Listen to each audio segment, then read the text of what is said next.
අයිබෝවන් අපි අද accounting පාඩමේ accounting වලදී අපි අලුත් පාඩමකට යන්න තියෙනවා නේද?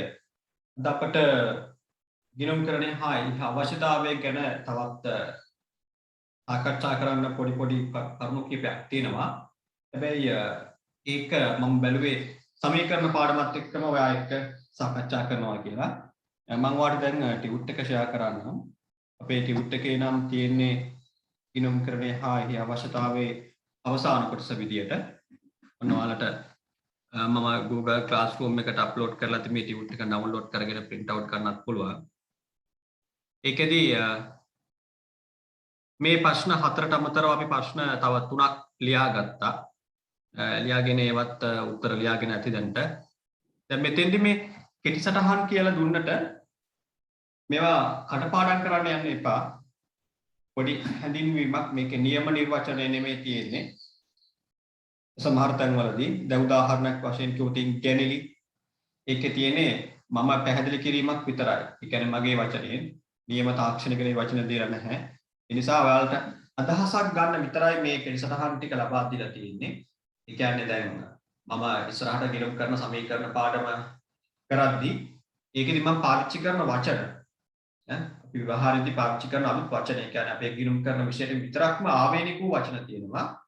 එතකොට මේ වචනවල තේරුම නොදැන ඔයා පාඩම අහගෙන ඉද්දී ඔයාට අපැහැදිලි වෙන්න පුළුවන්. අනිත් කාරණේ ඒක අලුත් වචනයක් කියලා මට දැන් දැනෙන්නේ නැහැ. මම අවුරුදු ගණනාවක් තිස්සේ ගිණුම් කරන විෂය උගන්වද්දී මගේ කටේ සමහරට කියවෙන්න පුළුවන් මේක ජංගම වත්කමක් කියලා. ජංගම වත්කමක් කිව්වම ඒකේ තේරුම මම දන්නවා. හැබැයි අහගෙන ඉන්න ඔයා දන්නේ නැහැ. මොකද මේක කොමර්ස් වල පාවිච්චි වෙන වචනයක් නිසා. අනේ නිසා ඒ වගේ තැන්වලදී පාට අපැහැදිලි වෙයි කියලා හිතලා පාඩම මම ඔන්න කිට් සටහන් ටිකක් දුන්නා. අපි පොඩ්ඩක් ඒක බලලා ඉමු. මම හිතන්නේ ඔයාලට දැන්ටවත් උත්තරේ නෙමෙයි මේ නෝට් එක ළඟ ඇති. ජංගම වත්කම් බලන්න. අපි දන්නවනේ වත්කම් කියන්නේ ව්‍යාපාරයේ තිබෙන දේපලක් බව. ඒ ව්‍යාපාරයේ තිබෙන දේපල අපි ළඟ තියෙන්නේ අවුරුද්දකට වඩා අඩු කාලයක් නම් මාස 12කට වඩා අඩු කාලයක් නම් අපි ළඟ ඒ පැවැත්ම තිබෙන්නේ. අපි එවැනි වත්කම් වලට කියනවා ජංගම වත්කම් කියලා. ඒකේ අනිත් පැත්ත තමයි ජංගම නොවන වත්කම් කියන්නේ. ඒ කියන්නේ සමහර දේපල සමහර වත්කම් අපි ළඟ පවතිනවා වර්ෂයකට වඩා වැඩි කාලයක්. එහෙනම් අපි වට කියනවා දැන් උදාහරණයක් විදිහට තියෙනවා ඉඩම් ගොඩනැගිලි ලී බඩු වගේ දේවල් ජංගම නොවන වත්කම් වශයෙන්. ඊළඟට වගකීමත් ඔය ආකාරයට කොටස් දෙකකට බෙදෙනවා. අපි කෙටි කාලයකින් ඒ කියන්නේ මාස 12කට වඩා අඩු කාලයක් තුල මුදල් ගෙවන්න ඕන නම් කෙනෙකුට. දැන් උදාහරණයක් අපි කිව්වොත් එයා අඳුරන කඩේකින් මුදල් නොගෙවා බඩු තොගයක් ණයට ගන්නවා. හැබැයි මුදල් නොගෙවා බඩු තොගයක් ණයට අරගෙන ඒකට මුදල් ගෙවන්න අවුරුද්දකට වඩා වැඩි කාලයක් ගන්න බෑනේ. ඉක්මනින් මුදල් ගෙවන්න ඕන. නේද? එහෙමනම් අපි ඒවට කියනවා ජංගම වගකීමක් කියලා. ඊළඟට එතන තියෙනවා උදාහරණයකට දීලා බැංකු අයිරා. බැංකු අයිරාවක් කියන්නේ මොකක්ද කියලා අපි ඉස්සරහට පැහැදිලි කරගන්නවා බැංකු සැලසුම් පාඩමත් සමග. ඒ කියන්නේ తాවකාලික ණයක් කියලා හිතන්න. බැංකුවෙන් ලැබෙන తాවකාලික ණය මුදලක් කියනවා බැංකු අයිරාව. මේක බැංකු සැලසුම් පාඩමත් එක්ක ඔයාලට පැහැදිලි වෙනවා. ඊළඟට සමහර ණය ශේෂ තිබෙනවා. ඒවාට අපිට මුදල් ගෙවන්න වර්ෂයකට වඩා වැඩි කාලයක් ලැබෙනවා. උදාහරණ බැංකු ණය. අවුරුදු 5 අවුරුදු 10 සමහර අවුරුදු 30 වගේ කාලයකට අපට උනත් බැංකු ණය ලබා ගන්න පුළුවන්. එතෙන්දී මුදල් ගෙවන්න ලැබෙන කාලය අවුරුද්දකට වඩා වැඩි නම් අපි කියනවා ජංගම නොවන වගකීමක් ලෙස. ඊළඟට තියෙනවා ගැනිලි. මේවා අපිට ඉස්සරහට හමු වෙන වචනයක්. නිතරම හමු වෙන වචනයක් ගැනිලි කියන්නේ. අයිතිකරු ව්‍යාපාරයේ දේවල් අරගෙන යන එක. හිමිකමේ සිදුවන අඩුවීම මේව තාම ඔයාලට පැහැදිලි නැහැ. ගැනිලි කියන දේ තාම ඔයාලට පැහැදිලි නැහැ. ඒක මම සමීකරණ ගණන් හදන අතර වාරයට පැහැදිලි කරන්නම්. ඒක පොඩි වෙලාවකට අපි අමතක කරමු. ණය ගැටියෝ. දැන් මේක නෙමෙයි අපි ගිණුම්කරණයේ පාවිච්චි කරන නියම නම. ණය ගැටියන් කියලා කිව්වේ පරණ නම. දැන් අපි කියන්නේ වෙළඳ ලැබිය යුතු දෑ කියලා. ලියා ගන්න අවශ්‍ය නැහැ. මම පළවෙනි කාලය තුල ඒ කියන්නේ පළවෙනි පාඩම් දෙක තුන මම ණය ගැටියන් කියන වචනය පාවිච්චි කරනවා. ඊළඟට මම පාලන ගිණුම් පාඩමට ගියාම ණයගැතියන්ට ඔයාගේ විෂය නිර්දේශයේදී කියන අලුත් නම වෙළඳ ලැබිය යුතු දෑ කියලා නම පාවිච්චි කරනවා. ඒ විදිහට මම ඉගැන්වීම් කරන්නේ. මොකද දැන් මම මේවා මෙහිම කියන්නේ ඔයාලා ඇතම් විට තවත් ගුරුවරුන්ගෙන් මේ වචන ඉගෙනගෙන ඇති. මේ විෂය ඉගෙන ගන්නවා වෙන්න පුළුවන්. නැත්නම් ඔයා accounting සම්බන්ධව මීට පෙර දැනුමක් නැති වුණත් පවුල කෙනෙක් ඔයා සම්බන්ධ වෙන කෙනෙක් මේ මම කියන දේවල් අහගෙන ඉන්නව වෙන්න පුළුවන්. එතකොට එයාලට හිතෙන්න පුළුවන් මේ ගුරුවරයා උගන්වන්නේ පරණ විෂය නිර්දේශයද නැත්නම් පරණ ක්‍රමයටද උගන්වන්නේ නැහැ. මම ළමයිට ණයගැතියා ණය හිමියා කියන වචනය කියලා දීලා විභාගයට කලින් හිටියම කිව්වොත් පාලන ගිණුම් පාඩමට යද්දී හැඳින්වීමක් කරනවා ණයගැතියන් කියන්නේ වෙළඳ ලැබිය යුතු දෑ බව ණය හිමියන්ට කියනවා අපි වෙළඳ ගෙවිය යුතු දෑ කියලා. එතනින් ඉස්සරහට පාවිච්චි කරන්නේ අලුත් නම් දෙක. ඒ නම් වල දිගත් එකේ තියෙන අර මතක තියාගන්න අපහසු තත්ත්වයක් නිසා අපි දැන්ට ණයගැතියන් කියන නම පාවිච්චි කරමු. ඒ කියන්නේ අපට ව්‍යාපාරයට ණය වෙලා ඉන්න අය. දැන් ඔයාට කෙනෙක්ගෙන් මුදලක් ඔයාගෙන් කවුරු හරි මුදලක් ගත්ත කෙනෙක් ඉන්නවනම් එහෙම නැත්නම් ඔයාගෙන් භාණ්ඩ කොටසක් මිලදී ගත්ත ණයට දැන් එයා ඔයාට මුදල් ගෙවන්න බැඳී ඉන්නවා. අන්න එවැනි අයට අපි කියනවා ණයගැතියෙක් කියලා. ඊළඟට අපි මම දැන් කිව්වා වගේ ණය හිමියන් කියලා කොට්ටාසයකුත් හඳුනා ගන්නවා. ණය හිමියන් කියන්නේ අපි මුදල් ගෙවන්න ඕන. දැන් මම අර කලින් උදාහරණයක් ගත්ත කඩේ මුදලාලි කෙනෙක්ගෙන් ණයට බඩු ටිකක් ගන්නවා කියලා. එතකොට මුදලාලි කියන්නේ වට ණය හිමියෙක්. ඔයා මුදල් ගෙවන්න ඕන ඒ පුද්ගලයාට. ඒක වගකීමක්. ඊළඟට බොල් ණය. ණයගැතියාගෙන් අය කරගන්න බැරි ණය ශේෂ කියනවා බොල් ණය කියලා. ඒක අපි වියදමක් වශයෙන් සලකනවා.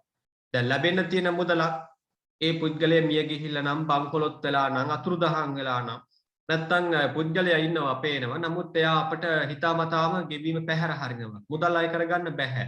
එහෙම අගයක් ව්‍යාපාරයේ තියෙනවා නම් ඒ ණය ශේෂ අපි පොත් වලින් කපා ඉවත් කරනවා. අපි ඒකට කියනවා බොල් ණය කියලා. ඊළඟ අත්පිට ගැනුම්. අත්පිට ගැනුම් කියන්නේ මුදල් ගෙවලා භාණ්ඩ තොගයක් ලබා ගැනීම. අපි කියනවා වෙළඳ භාණ්ඩ තොගයක් ලබා ගන්නවා කියලා. ඊළඟට ණයට ගැනුම් මුදල් නොගෙවා. ඒ කියන්නේ බලහත්කාරයෙන් නෙමෙයි. අනාගතයේ මුදල් ගෙවන්නම් කියලා පොරොන්දුව මත මේ මොහොතේ මුදල් නොගෙවා භාණ්ඩ තොගයක් ලබා ගැනීමට අපි කියනවා ණයට ගැනුම් කියලා. දැන් ඔයා ව්‍යාපාරයක් කරගෙන යන පුද්ගලයෙක් නම් ඔයාගේ ව්‍යාපාරයේ විකිණීමට ගන්න දේවල් කෙනෙක්ගෙන් ගන්නව ණයට. දැන් ඔයා සිල්ලර කඩයක් කරනවා. ඔයාගේ සිල්ලර කඩේට අවශ්‍ය භාණ්ඩ ඔයා තවත් තොග වෙළෙන්දෙක්ගෙන් මිලදී ගන්නවා.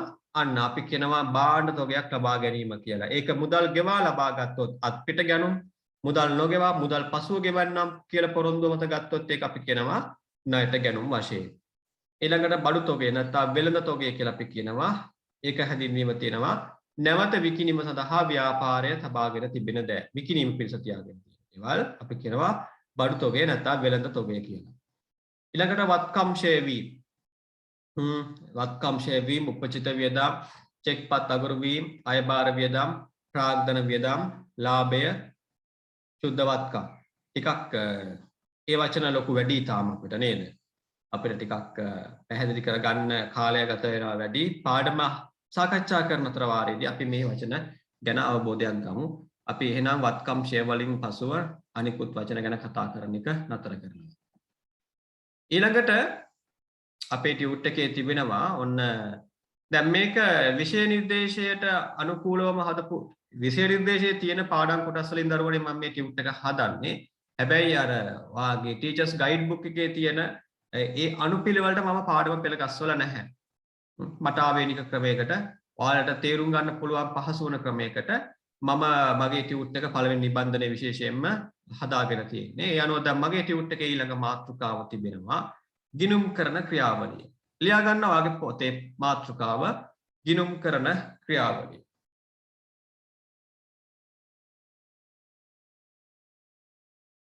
හරි. දැන් මම බෝඩ් එකට ගියොත් ගිණුම් කරන ක්‍රියාවලිය ඔයාට බෝඩ් එකේ පෙළ ගස්සන අතරතුර ඒක පැහැදිලි කිරීමක් කරන්නම්. මෙන්න මෙහෙම. දැන් ළමයි අපි දන්නවා අපිට ගිණුම් කරන ක්‍රියාවලියක් ආරම්භ කරන්න නම් ආයතනයේ සිදුවෙන්න ඕන ගනුදෙනුවක්. ගනුදෙනුවක් මුලින්ම සිදුවෙන්න ඕන. ගන්ධරුවක් වෙන්න පුළුවන් නැත්නම් අපි කියනවා සිද්ධියක් කියලා කියනවා. ගන්ධරුවක් හා සිද්ධියක් කියන්නේ මොකක්ද කියලා අපි පැහැදිලි කරගමු. මුලින්ම ලියා ගන්න දැන් කරන ක්‍රියාවලිය කියලා මාතෘකාව ලියලා ලියන්න පොතේ මැදින් ගනුදෙනුව සිදුවීම. ඒක මුලින්ම වාර්තා කරනවා මූලාශ්‍ර ලේඛනයක. මූලාශ්‍ර ලේඛන.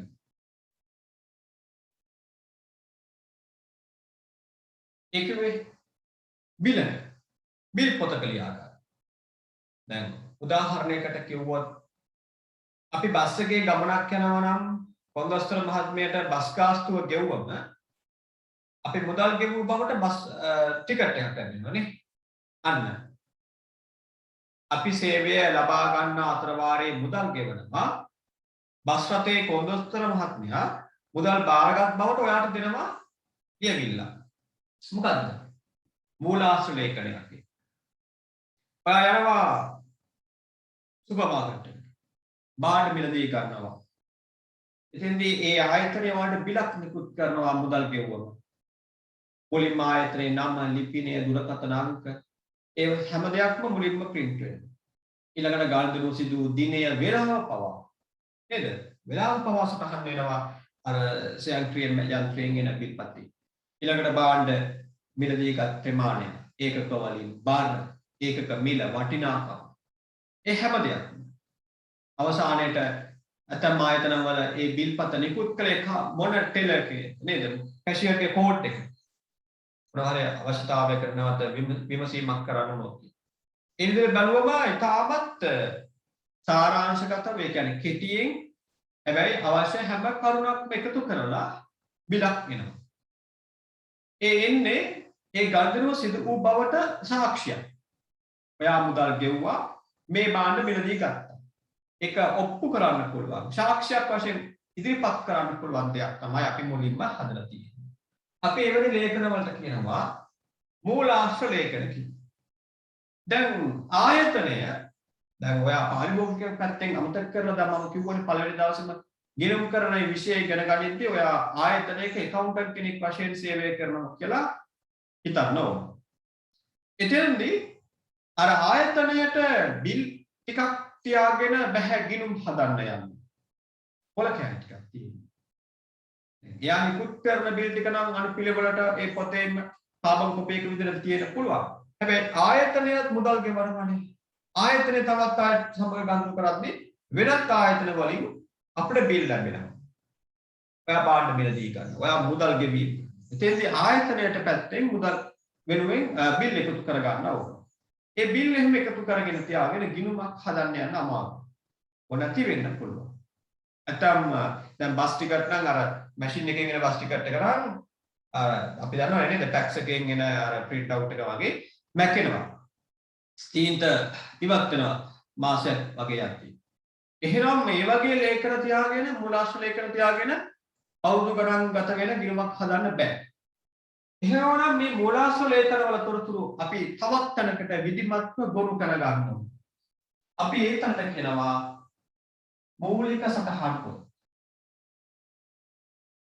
මූලික සටහන් පොත්. අපි තව නමක් කියනවා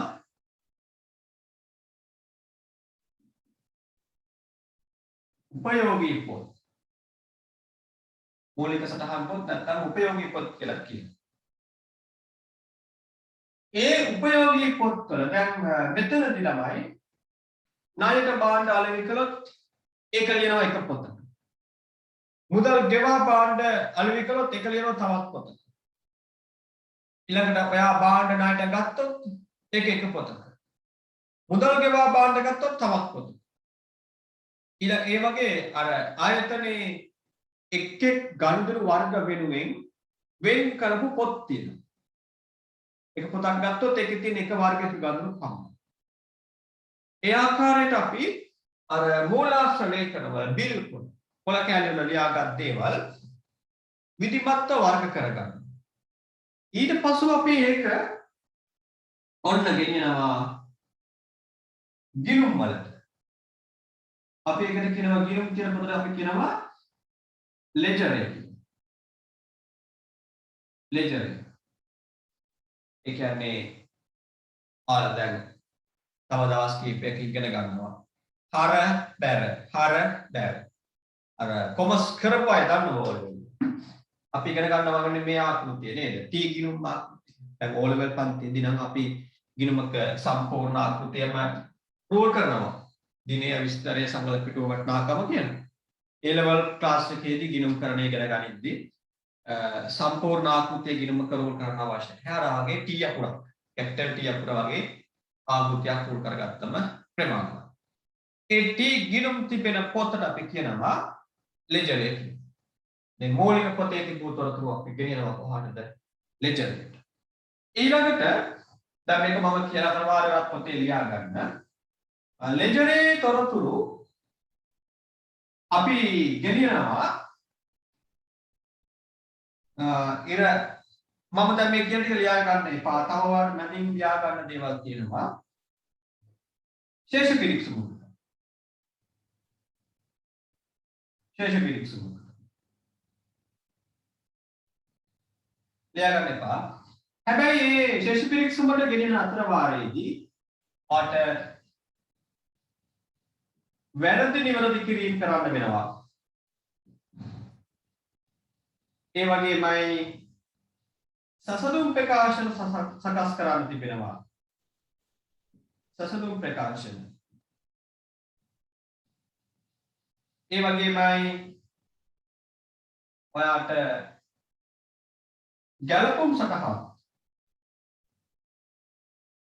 ගැලපුම් සටහන් කරන්න වෙනවා. තව ඔයාට පියවීමේ සටහන් තබන්නත් සිදු වෙනවා. තව ඔයාට මාරු සටහන්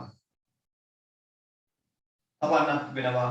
ඒ කරන අතරතුර ඔයා ශේෂ පිරික්සුමකුත් හදාගෙන ඔයා අවසානයේට පේන්නේ නේ ශේෂ පිරික්සුමේ පසුතාවයක් කරන්න තියෙනවා. ඒක අපි උඩ ලියන්නේ. දැන් මේ දක්වා දැන් ලියා ගන්න. අර ලෙජරෙන් ශේෂ පිරික්සුමට යනවා. මේ ක්‍රියාවලිය යන අතර මැදදී ඔයා මෙන්න මේ දේවල් කරනවා කියලා මැදින් ලියා ගන්න.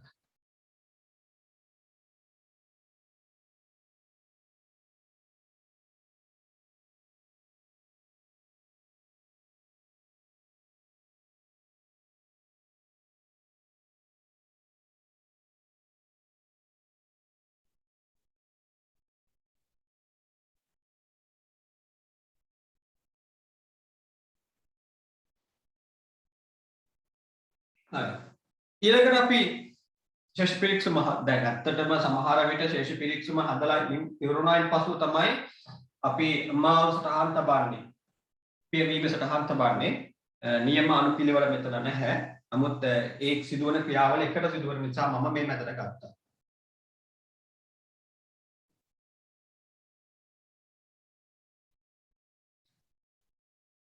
හරි. ඊළඟට අපි ශේෂ පිරික්සමෙන් පසුව කරන දේ මම උඩින් ලියන්නම් බෝඩ් එකේ.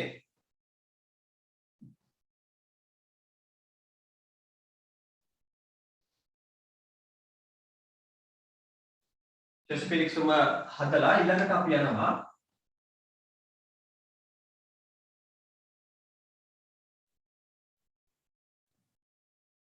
අවසන් ගිණුම් සකස් කරන්න. අවසන් ගිණුම් යටතේ ලියා ගන්නවා මෙන්න මේවා.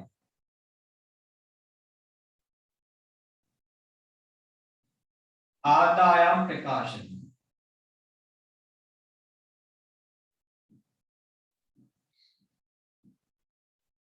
මූල්‍ය තත්ත්ව ප්‍රකාශන.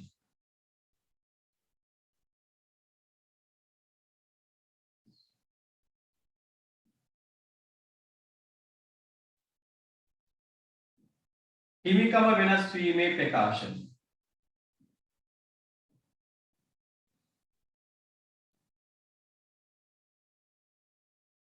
මම මේ ටිකක් දැම්ම කන්නා.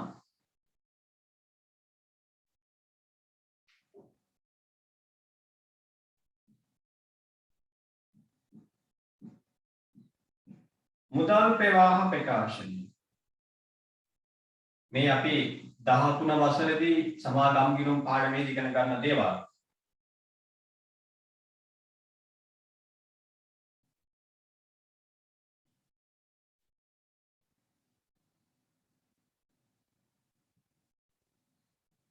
ගිණුම් කරන සටහන් හා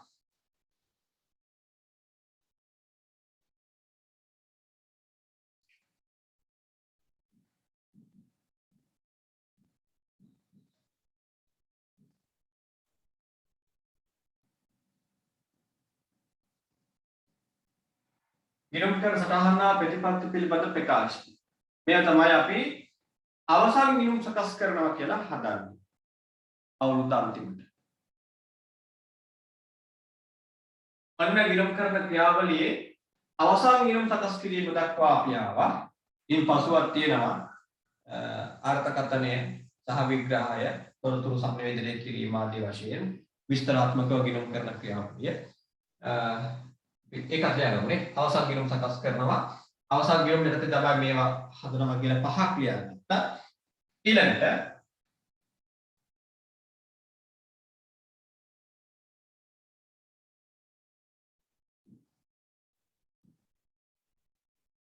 තොරතුරු විග්‍රහ කිරීම හා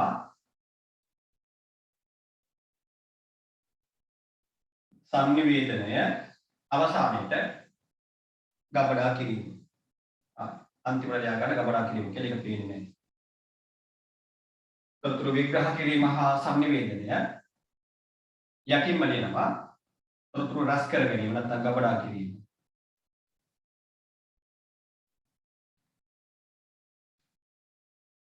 හරි. ඔන්න අපි ඔය ආකාරයට දැන් මේක අපේ උසස් පෙළ පන්තියේ ළමයෙක්ට තියෙනවට යටිම තියෙනවා ගබඩා කිරීම කියලා ලියලා. උසස් පෙළ පන්තියේ ළමයෙක්ට ගිණුම් කරන ක්‍රියාවලිය ගැන පැහැදිලි කිරීමක් කරන්න සිදු වුණොත් මෙන්න මේක තමයි අපි දෙන ගිණුම් කරන ක්‍රියාවලිය. හැබැයි ප්‍රායෝගිකව සහ උසස් පෙළින් පසුව ඉගෙන ගන්න කාලෙදී ගිණුම් කරන ක්‍රියාවලිය මීට වඩා විස්තරාත්මකව අපි හඳුනා ගන්නවා. තව දේවල් මේකට අපි ඇඩ් කර ගන්නවා. නමුත් මේ මට්ටමේදී උසස් පෙළ මට්ටමේදී එච්චර දුරට සංකීර්ණව මේක හදාගන්න අවස්ථාවක් වෙන්නේ නැහැ. හරි. එතෙන්දිත් මේ ගබඩා කිරීම, තොරතුරු විග්‍රහ කිරීම හා සංවේදනයත් ඔයාලට සිලබස් එකෙන් පිට. නමුත් අර සර්ව සම්පූර්ණ වෙන්න ඕන නිසා දෙනවා. කියන්නේ දැන් අවුරුද්දක තොරතුරු හදාගත්තම ගිය අවුරුද්දත් එක්ක අපි බලනවා, සංසන්දනය කරනවා, විග්‍රහ කරනවා. ලාභේ වැඩි වෙලාද අඩු වෙලාද ආදී වශයෙන්. ඊළඟට අපේ ආයතනයේ තොරතුරු තවත් කෙනෙක්ගේ ආයතනයේ තොරතුරුත් එක්ක සංසන්දනය කරනවා. එයාට වඩා අපේ ආයතනය හොඳ නරකද ආදී වශයෙන්. ඊළඟට අවශ්‍ය අයට ඒවා ලබා දෙනවා. අපි ඉගෙන ගත්තේ ඇල්මැටි පාර්ශවයන් කියලා. ගිණුම් කරන තොරතුරු බලාපොරොත්තු වෙන අය, අයිතිකරුව, කළමනාකරුව, සේවකයා, රාජ්‍යය, තරගකාරී ආයතනය, ණය සපයන ආයතනය යාලට තොරතුරු ලබා දෙනවා. අන්තිමට ඒ හදපු තොරතුරු එසි පරිදි ක්‍රමානුකූලව ලේඛන ගබඩා කර තැබීම ගිණුම් කරවේ කොටස. කවුන්ටර් මහත්මයාගේ වගකීමක කොටස. හරි. දැන් අපි ගිණුම් කරන ක්‍රියාවලියේදී මුලින්ම ගණ්ඩරුවක් හෝ සිද්ධියක් ඇති වෙනවා.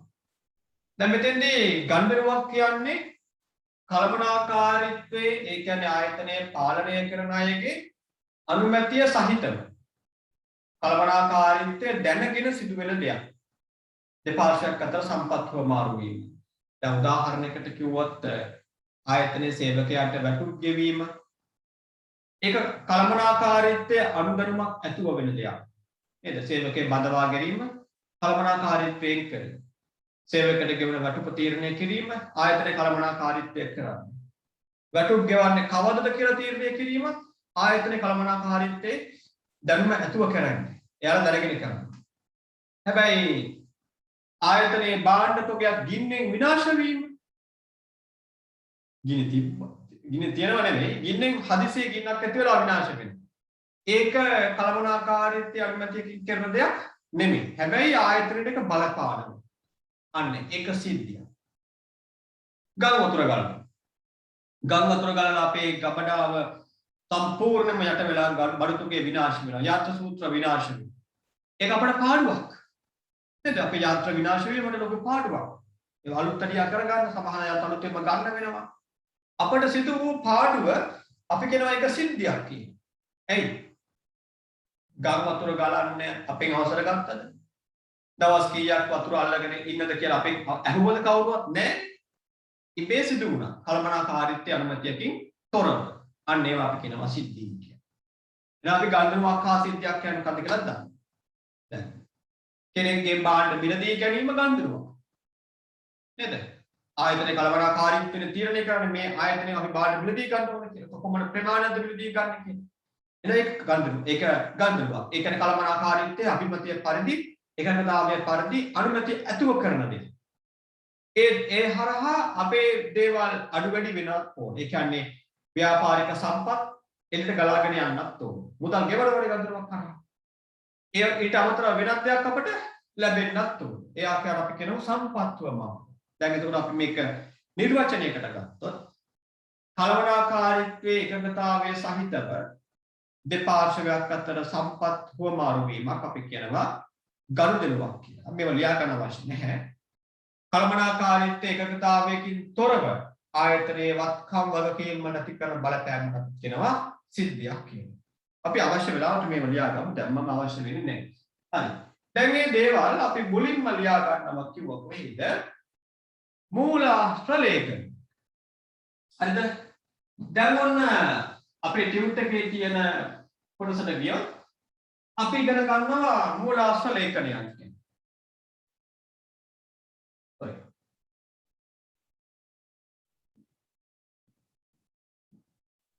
මූලාශ්‍ර ලේඛන. මේක තමයි ආයතනය විසින් ගණනාවක් හෝ සිද්ධියක් ඇති වුණාම මුලින්ම හදන ලේඛනය. ඇයි මෙහෙම එකක් හදන්නේ? ප්‍රධානම ප්‍රයෝජනය තමයි අදාළ ගණ්ඩනුව සිදු වුණා කියලා අපිට තහවුරු කරන්න පුළුවන්. ඔප්පු කරන්න පුළුවන්. ගණ්ඩනුව සිදු වූ බවට සාක්ෂියක් සපයන. භාණ්ඩ මිලදී ගත්තොත් අපි මුදල් ගෙවුව විට අපි බලාපොරොත්තු වෙනවා මුදල් ගෙවුව බව සනාථ කරන ලියවිලි. එතකොට මුදල් බාරගත් කෙනා මොකද කරන්නේ? එයා මුදල් බාරගත්තා කියලා අපට දෙනවා තුන්ඩු කෑල්ල. පස්සේ යද්දී සුපර් මාකට් එකේදී ඇඳුම් මිලදී ගන්න ගියාම නේද බැංකුවට ගිහිල්ලා අපේ බැංකුවෙන් මුදල් තැන්පත් ආයතනයකට මුදල් ගෙවීමක් කළොත් ඒ ආයතනයෙන් අපිට ලැබෙන බිල. ඒක දෙපැත්තටම හොඳයි. මුදල් ගෙවුව අයට මුදල් බාරගත් අයට. ඒ ගන්ධරෝ සිදු වුණා කියලා සාක්ෂියක් වශයෙන් ඒක ඉදිරිපත් කරන්න පුළුවන් ඉදිරි කටයුත්ත. ඒ ලිඛිතව තියෙනවා. ඒක තමයි ගන්ධර මූලාශ්‍ර ලේඛනයක ලියන ප්‍රධානම අවශ්‍යතාවය. සාක්ෂියක් වශයෙන් භාවිත කරන්න. අනිත් දේවල් තමයි ආයතනයේ පැත්තෙන් ගත්තම දැන් අපි දන්නවනේ බිලක් අපි පෙර සූදානම් කරගෙන තියෙන්නේ මට අනුමතකුණා පන්තින බිලක් ගේන්න පර්ස් එකක් මෙතන නැහැ. ඔයා දන්නවා ඔයා දැකලා තියෙනවා බිල් පත්වල ආයතනයේ නම print කරලා තියෙනවා දිනේ ලියන තැනක් වෙන් කරලා තියෙනවා. ඒ කියන්නේ නිශ්චිත තැන් ඒ ආකෘතිය ඇතුළේ ගෙනත් තිබෙනවා. ඊළඟ අපට අමතක වීමකින් දැන් සමහර විට ඔයාලට මෙහෙම වෙන්න පුළුවන්. අපි හිතනම දවන මම ඔයා මගේ ආයතනයේ මුදල් බාර ගන්න කියලා වශයෙන් පත් කරනවා. ඔයා තමයි ගනුදෙනුකරුවන්ගෙන් ඔයා මුදල් බාර ගන්න. දැන් අපේ ලීඩ් ඇකඩමි කියලා තව ප්‍රශ්නයක් ආවා. බිල් පොත නැති දවසක බිල් පොත් ඉවරච්ච දවසක අපේ ආයතනයේ වැඩ කරන සේවිකාව මොකද කරේ? ළමයිගෙන් පන්ති ගාස්තු පුතු කරනවා. එයා එක වතාවකදී කලබලයට ළමයාගේ පන්ති ගාස්තු බාර ගන්නවා කාඩ් එක නිකුත් කළෙත් නැහැ. බිලකුත් නෑ. එයා කොලේක ලියා ගත්තා තොරතුරු. හැබැයි අසම්පූර්ණ. ළමයාගේ අර ලියාපදිංචි අංකය අමතක වුණා. අපිට පසන් කියලා ලියා ගත්තා. දැන් ඊළඟට එයා පසන් කෙනෙක් හොයාගෙන යද්දි පසන් කෙනෙක් නෑ. ඇහි කියලා තියෙන ළමයා වෙනනවා. කලබලයට මෙයාට ඇහුනේ තව නම. ඒ නම ලියා ගත්තා. එයාගේ මුදල් බාර ගත්තා කියලා ලියා ගත්තා. ලියාපදිංචි අංකය දෙන්නේ. අවසානයේ අපේ සේවිකාව ලියාගත් නමින් ළමෙක් පන්තියේ නැහැ. ඊපස්සේ අපිට හොයාගන්න පුළුවන් වුණා. හැබැයි ඒක ඒ තරම් හොඳ දෙයක් නෙමෙයි. දැන් අන්න මූලාශ්‍ර ලේඛනයක් නැතිවීමෙන් ඇති වුණ ප්‍රශ්නයක්. දැන් මූලාශ්‍ර ලේඛනයක් තිබුණා නම් කොහොමද හිතන්න පුළුවන් ඔයා මේක විධිමත් වෙන්නේ? මූලාශ්‍ර ලේඛනයක් අපි බා ගන්න විට අපේ ගණදෙනු වලට අදාළ හැම තොරතුරක්ම ඒකට එකතු වෙන බවට වග බලා ගන්න. ඒක accountantගේ කාර්යය. අපි එතකොට මූලාශ්‍ර ලේඛනයක් මෙහෙමනේ මම බෝඩ් එකේ ඇද්දොත් මෙන්න මෙතනින් ආයතනේ නම ලියන්න නේද? නම print කරලා. ඊළඟට දිනේ දාන්න තනක් වෙන් කරනවා. ඊළඟට මුදල් ගෙවන අයගේ නම ලියන්න. ලියාපදිංචි අංකයක් තියෙනවා නම් ආයතනයක ලියාපදිංචි අංකය ඒ ආදිවාසී මුදල කීයද නේද? ඊළඟට සකස් කළ අයගේ අත්සන යොදන්න. මෙතන අංකයකුත් තියෙනවා. මූලාශ්‍ර ලේඛනයේ අංක හදනවා. අංක 1 2 3 ආදි වශයෙන් අනුපිළිවෙලට ගලා දෙන අංක. ඒකත් print කරලා තියෙන අනිත් ඒවා ලියන්න. දැන් මේ බිල් පොත ඔයාට දීලා මම කියනවා මේ හැම දෙයක්ම ළමෙක් මුදල් ගෙවන්නේ ඔයා ලියා ගන්න. අධ්‍යාපන ආයතනයේ ළමෙක් කියනවා අපි ආයතනයේ නම print කරපු ඒ පොතේ කාලය සිදු කරන දිනේ. ඊළඟට මුදල් ගෙවන අයගේ නම අහගෙන ඒ නම ලියන. ඊළඟට චාරුකේ අපි අනිත් එක තමයි මේ වැඩේ පටන් ගන්න කලින් අපි සේවකයන්ට උපදෙස් දෙනවා මේ කිසිම දෙයක් ඔයා හිස්තන් තියාගන්න බෑ. කිසිම දෙයක් හිස්තන් තියාගන්න බෑ. එහෙනම් මේ තීරුවල පොළවද ලියාපදිංචි අංකයේ මුදල ඊළඟට මොන විෂයයකද මුදල් ගෙවන්නේ මේ විදිහට අපිට පුළුවන් ඒ ගනුදෙනුවේ සම්පූර්ණ දත්ත මෙතෙන්ට එන විදිහට වග බලන්න.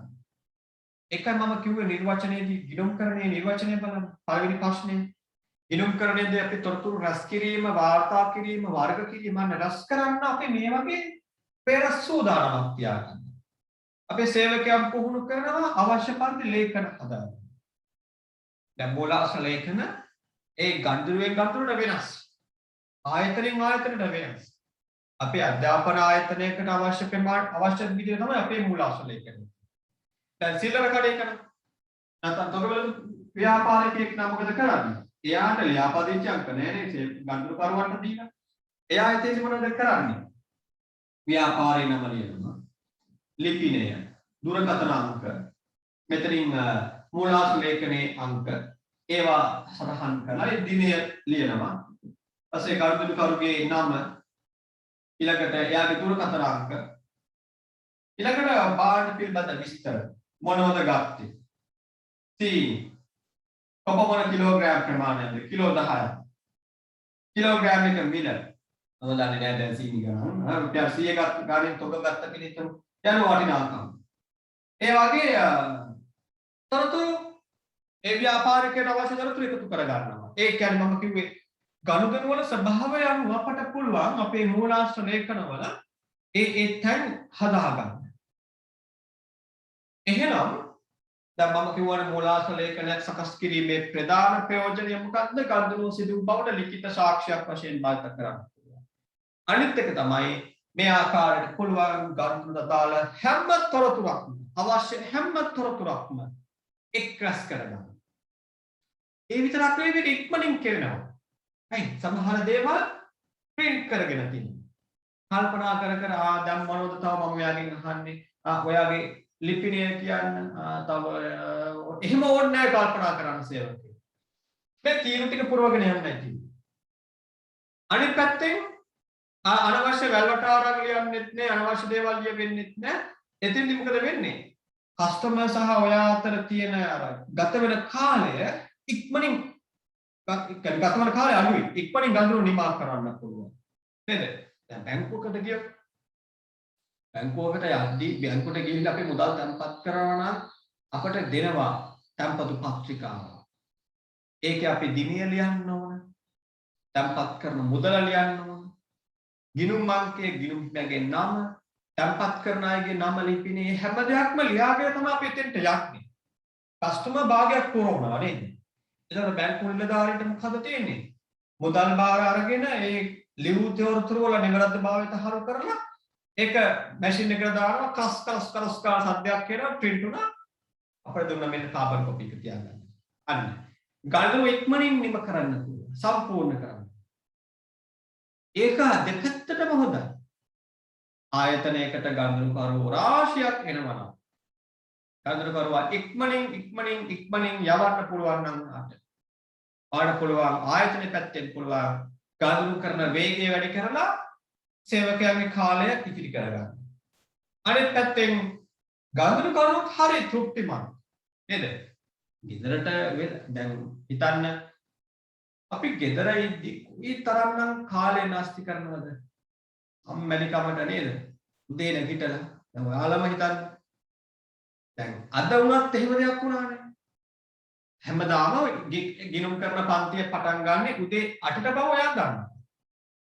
මම 7:45ට මීටින් එක ඔන් කරනවා. ළමයෙක් කෙනෙක් හිටියා. එද 7:45 7:50 වගේ වෙද්දි එක ළමයෙක් ලින්ක් එකෙන් දැන් වෙයිටිං එකේ හිටියා. මම මීටින් එක ඔන් කරනවත් එක්කම එයා මීටින් එකට ජොයින් වුණා. ක්ලාස් එකට ජොයින් වුණා. 8:05 වෙන විට මම ලැප් එක තිබුණේ 5 උඩට ඇවිල්ලා දැන් මම මේ ගන්නවන පන්ති මගේ කාමරේට ඇවිල්ලා මම සූදානම් කරගන්නේ මම දැක්කා ළමයි 6 දෙනෙක් ඉන්නවා 8:05 වෙද්දී ඊළඟට පන්තිය පටන් ගන්න මොහොත වෙනකොට ළමයි 16ක් හිටියා දැන් ඉන්නවා ඔන්ලයින් 23 කියන්නේ මා එක්ක 22ක් අර ඉතිරි 6-7 දෙනා දැන් ආපු අය 8ට කලින් මොනවද කරේ අර කලින් මොනවද කරේ? ඒ අයගෙන් කීප දෙනෙක් හරි ටීවී බල බත් කැවෙන ගමන් ටීවී බලනවා. බත් කනවා නෙවෙයි බත් කැවෙනවා නේද? අර පුරුද්දට පිඟානේ පාන් හෝ මොනවා හරි කාප දෙයක් බත් නෙවෙයි කන් ටික අපි එක දේවල් කනවා කොහොම හරි කනවට වඩා කැවෙනවා ටීවී එක බලනවා. ප්‍රධානම වැඩේ කැම ගන්න එක නෙමෙයි ටීවී ගන්න. ටීවී බලන අතර වාරේ ඉදහින බත් කටක් දෙකක් අට යනවා. එහෙම දේවල් කළා නේද? කාලය කාදැවීමක් නෙවෙයි. උදෑසන ආහාරය අපිට විනාඩි 5කින් 10කින් ගන්න පුළුවන්කම තිබුණා නම් ඒ කැමරේ භාවයන්ව කාටුන් එක හෝ ඔය බලන ෆිල්ම් එක හෝ මොනවා හරි ඔය කුණුහරුපයක් බලන අතර වාරේ ඔය වැඩේ කරන්න ගිහිල්ලා උදෑසන කැම ගැනීම පැය භාගයක් දක්වා දික්ුණේ නැද්ද? කාලය කාදැවීම. හරි. ඒ මුකුත් නැහැ. අපි පුටුවක වාඩි වෙලා ඔහේ කුසීතව ඉන්නවා. කාටවත් ඒ ගැන එච්චර කනගාටුවක් නැහැ. හැබැයි බැංකුවකට ගිහිල්ලා බැංකුවේ පොලිමේ ඉන්නකොත් වැඩිපුර විනාඩි 15ක්. මගේ මුදල් බාර ගන්නවා කවුන්ටරේ ඉන්න නිලධාරියා. මම මුදල් බාර දුන්නා. මුදල් බාරගත් ගමන්ම ඔන්න බැංකුවේ ප්‍රශ්නයක්. කියන්නේ ගැටුමක් නෙවෙයි. කම්පියුටර් එකේ ප්‍රශ්නයක්. යාළුවා ඉතින් උත්සාහ කරනවා දැන් මේ කම්පියුටර් එක හදාගන්න බෑ අපේ ඉවසීම මොකද වෙන්නේ අඩු වෙනවා චේ බයිනද පිටිපස්සේ කෙනෙක් එහෙම එබිල බලනවා මොකද්ද වෙන්නේ සමහර අය වටේ කැරකිලා බලනවා ඉන්න බෑ අයියෝ කීයට දාවේ කියලා දැන් බලනවා සමහර විට දැන් මම නම් ඉතින් රාජකාරී මට්ටමේ යන ගමන් තමයි බැංකුවට එන්නේ මම දැක්කපු දේවල් මමත් බැංකුවක ට්‍රේනින් කෙනෙක් විදිහට උසස් පෙළේ පස්සේ මාස 11ක් සේවය කරා ළඟ බැංකුවේ. එතෙන් අපි දැක්කපු දේවල්. සමහර අය මේ ගෙදර ඉඳලා ලයිට් බිල ගෙවන්න, වතුර බිල ගෙවන්න ආවේ. ආයෙ ගෙදරට යන්නේ. ගෙදර ඉතින් රාජකාරී තියෙනවා සමහර අයට. එහෙම හැමෝටම නෑනේ. හැබැයි ආයතනයකට ගනුදෙනුකරුවෙක් වශයෙන් ගිහිල්ලා ගෙදර කොයිතරම් කාලයක් ගත කළත් කාටවත් ගැටලුවක් නෑ. ආයතනයකට ගිහිල්ලා පොඩි හරි නිලධාරීන්ගේ ප්‍රමාදයකින් ඒ ගනුදෙනුව සිදු වීමේ වේගය අඩු වෙන විට ඒ කියන්නේ ගනුදෙනුව නිම වෙන්නේ වැඩි කාලයක් ගත වෙන විට ඒක දරහ ගන්න බෑ. අන්න පාරිභෝගික තෘප්තිය ඉහළ නම්ව ගන්නවා. නේද? පාරිභෝගිකයා අපිට ආපු පාරිභෝගිකයා නැවත වතාවක් අපි ළඟට ගෙන්න ගන්නවා. එයාට ගනුදෙනුව නිම කරන්න උපරිම කාලය අපි දෙන්න බෑ. අවම කාලෙකින් එක කරන්න ඕනේ. නිමියදුම් තෝරගන්න කියලා කිව්වොත් අපි හැමෝටම මේ අත්දැකීම තියෙනවා අඩු වැඩි වශයෙන්. ඇඳුම් සාප්පුවකට ගිහලා මුළු ඇඳුම් සාප්පුවෙම සමහරට ගන්න යන කල්සමක් ගවුම් ළමා ඇඳුම් සාරි ඔය හැම එකක්ම මතකාලා තමයි නේද විශේෂයෙන් අපේ කාන්තා පාර්ශවයේ ඇඳුම් තෝරගන්න. ඒකට ඕනේ තරම් කාලයක් ගත කරන්න යාට තියෙන අවස්ථාව. හැබැයි කවුන්ටරේදී පොට්ටක් ප්‍රමාද චස් ගානව චුස් ගානව නේද? අන්න පාරිභෝගික කැමති නැහැ. ඒ ඇවිල්ලා ඉතින් අපි පුරුදුලා තියෙන ක්‍රමය. ඒක අපේ මානසික ගුණාර්ගය. පාරිභෝගික කැමති නැහැ. තමා අර අවසාන මොහොතේ ව්‍යාපාරිකයා සමග ගනුදෙනු කරන අවසාන මොහොතේ ගත කරන කාලය වැඩි කරන්න. කියන්නේ බිල ගෙවන මොහොතේ ගනුදෙනු නිම කරන මොහොතේ මුදල් ගෙවන ස්ථානයේ වැඩිපුර කාලයක් ප්‍රස්ත්‍යාදු වෙන්න එයා කැමති නැහැ. අන්න එහෙනම් එයා ඉක්මනින් ආයතනයෙන් ඉවත් කරන්න නම් අපිට තියෙන්න ඕන මූලාශ්‍ර ලේඛන. එතකොට අපට පුළුවන් අවශ්‍ය තොරතුරු කඩමින් ගත්තා ගිණුමේ ලියන එක මූලික පොතේ ලියන එක පසුවට කල් දමනවා. ඒ කියන්නේ තොරතුරු තියෙනවනේ. දැන් මේ තොරතුරු එවලම පාරිභෝගික ඉද්දිම ලෙජර් ගිණුමේ ලියන්න ගියොත් මූලික පොතේ ලියන්න ගියොත් තමයි වැඩිපුර කාලයක් ගත වෙන්නේ. ඒක අපිට පසුවට කාල කියන්න පුළුවන්. මොකද අපි හැම තොරතුරක්ම එකතු කරගෙන ඒ තොරතුරු පසුව ගිණුමකට ගෙනියනවා පාරිභෝගිකයා ඉක්මනින් ඉවත් කරනවා. අන්න එතෙන්දී ව්‍යාපාරිකයාගේ සේවකයන්ටත් කාලය ඉතිරි වෙනවා. අනෙක් පැත්තෙන් ගනුදෙනුකරුවන්ගේත් කාලය ඉතුරු වෙනවා. ඒ පාරිභෝගික තෘප්තිය ඉහළ යනවා. දැන් ඊළඟට මූලාශ්‍ර ලේඛන වලින් පසුව අපි යනවා කොහොමද? මූලික සටහන් පොත්. මූලික සටහන් පොත්. අපි එහෙම නැත්නම් තව නමක් කියනවා උපයෝගී පොත්. උපයෝගී පොත්.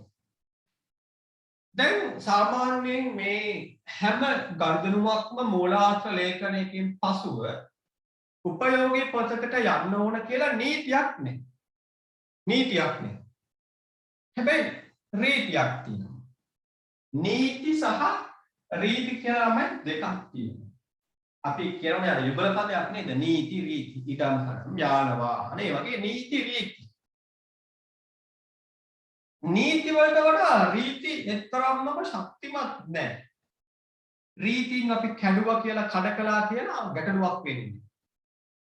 ඒ කියන්නේ අපි විසින් හදාගත් අපටම ආවේනික ක්‍රමශිල්ප.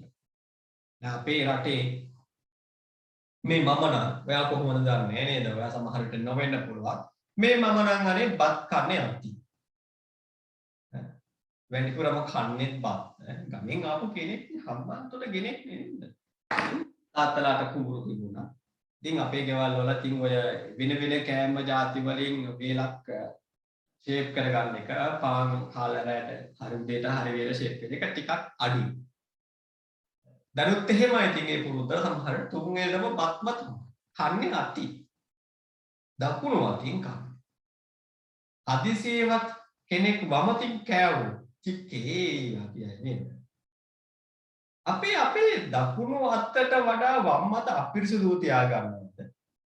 නෑ මේ කාලේ කොහොමත්ම නෑ නේද? සැඬසදාද්දී වම් අත දකුණු අත දෙකම එකවර පිරිසුදු කරගන්නවා.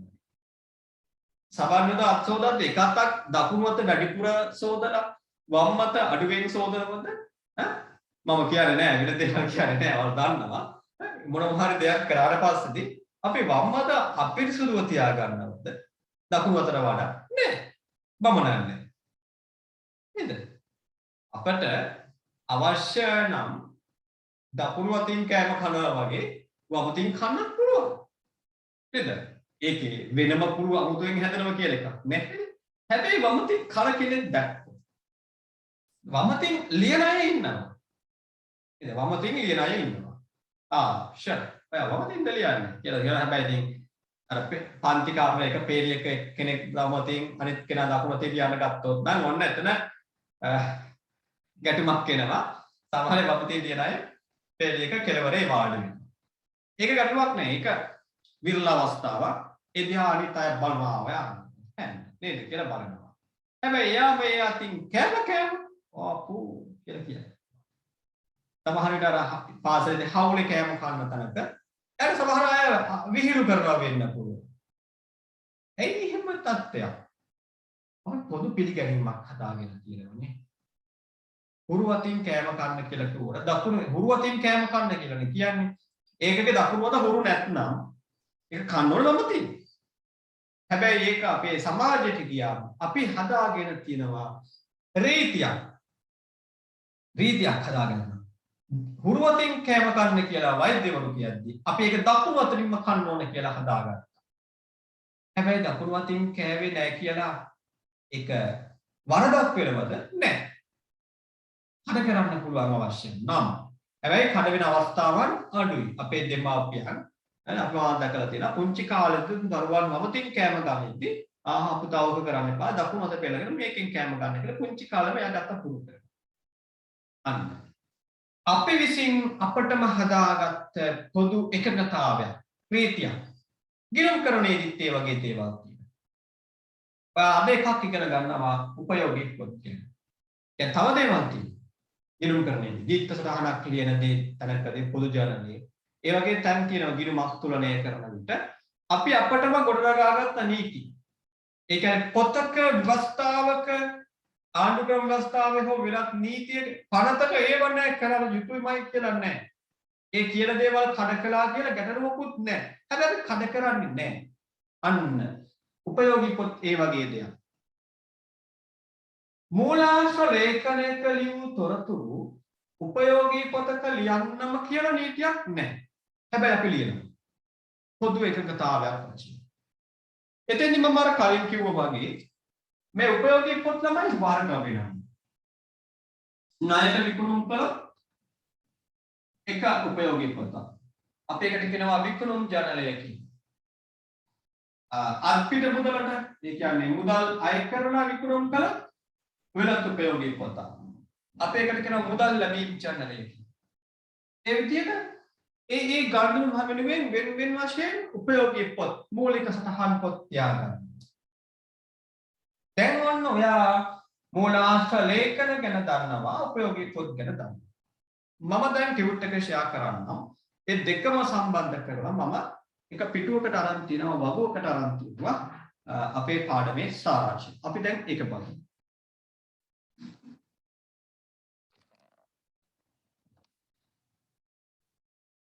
ඔන්න ළමයි. ගිණුම් කරන ක්‍රියාවලිය කියලා මාතෘකාව යටතේ මම පොඩි හැඳින්වීමක් ඔයාට දුන්නා. ඒක කියනවා මෙහෙම මූල්‍ය වටිනාකමක් සහිත ආර්ථික ගනුදෙනුවක් සිදු වූ විට එම ගනුදෙනුට අදාළ වැදගත් තොරතුරු රැස් කර පළමුව ලිඛිත ලියවිල්ලක් හදනවා මූලාශ්‍ර ලේඛන ලෙස. ඒකේ වැදගත්කම ගනුදෙනුව සිදු වූ බවට ලිඛිත සාක්ෂියක් සපයනවා. වැදගත් තොරතුරු ඉක්මනින් රැස් කරගන්න පුළුවන්. උපයෝගී පොත්වල හා ලෙජර් ගිණුම් වල සටහන් කිරීම පසුවට කල් දමන්න පුළුවන්.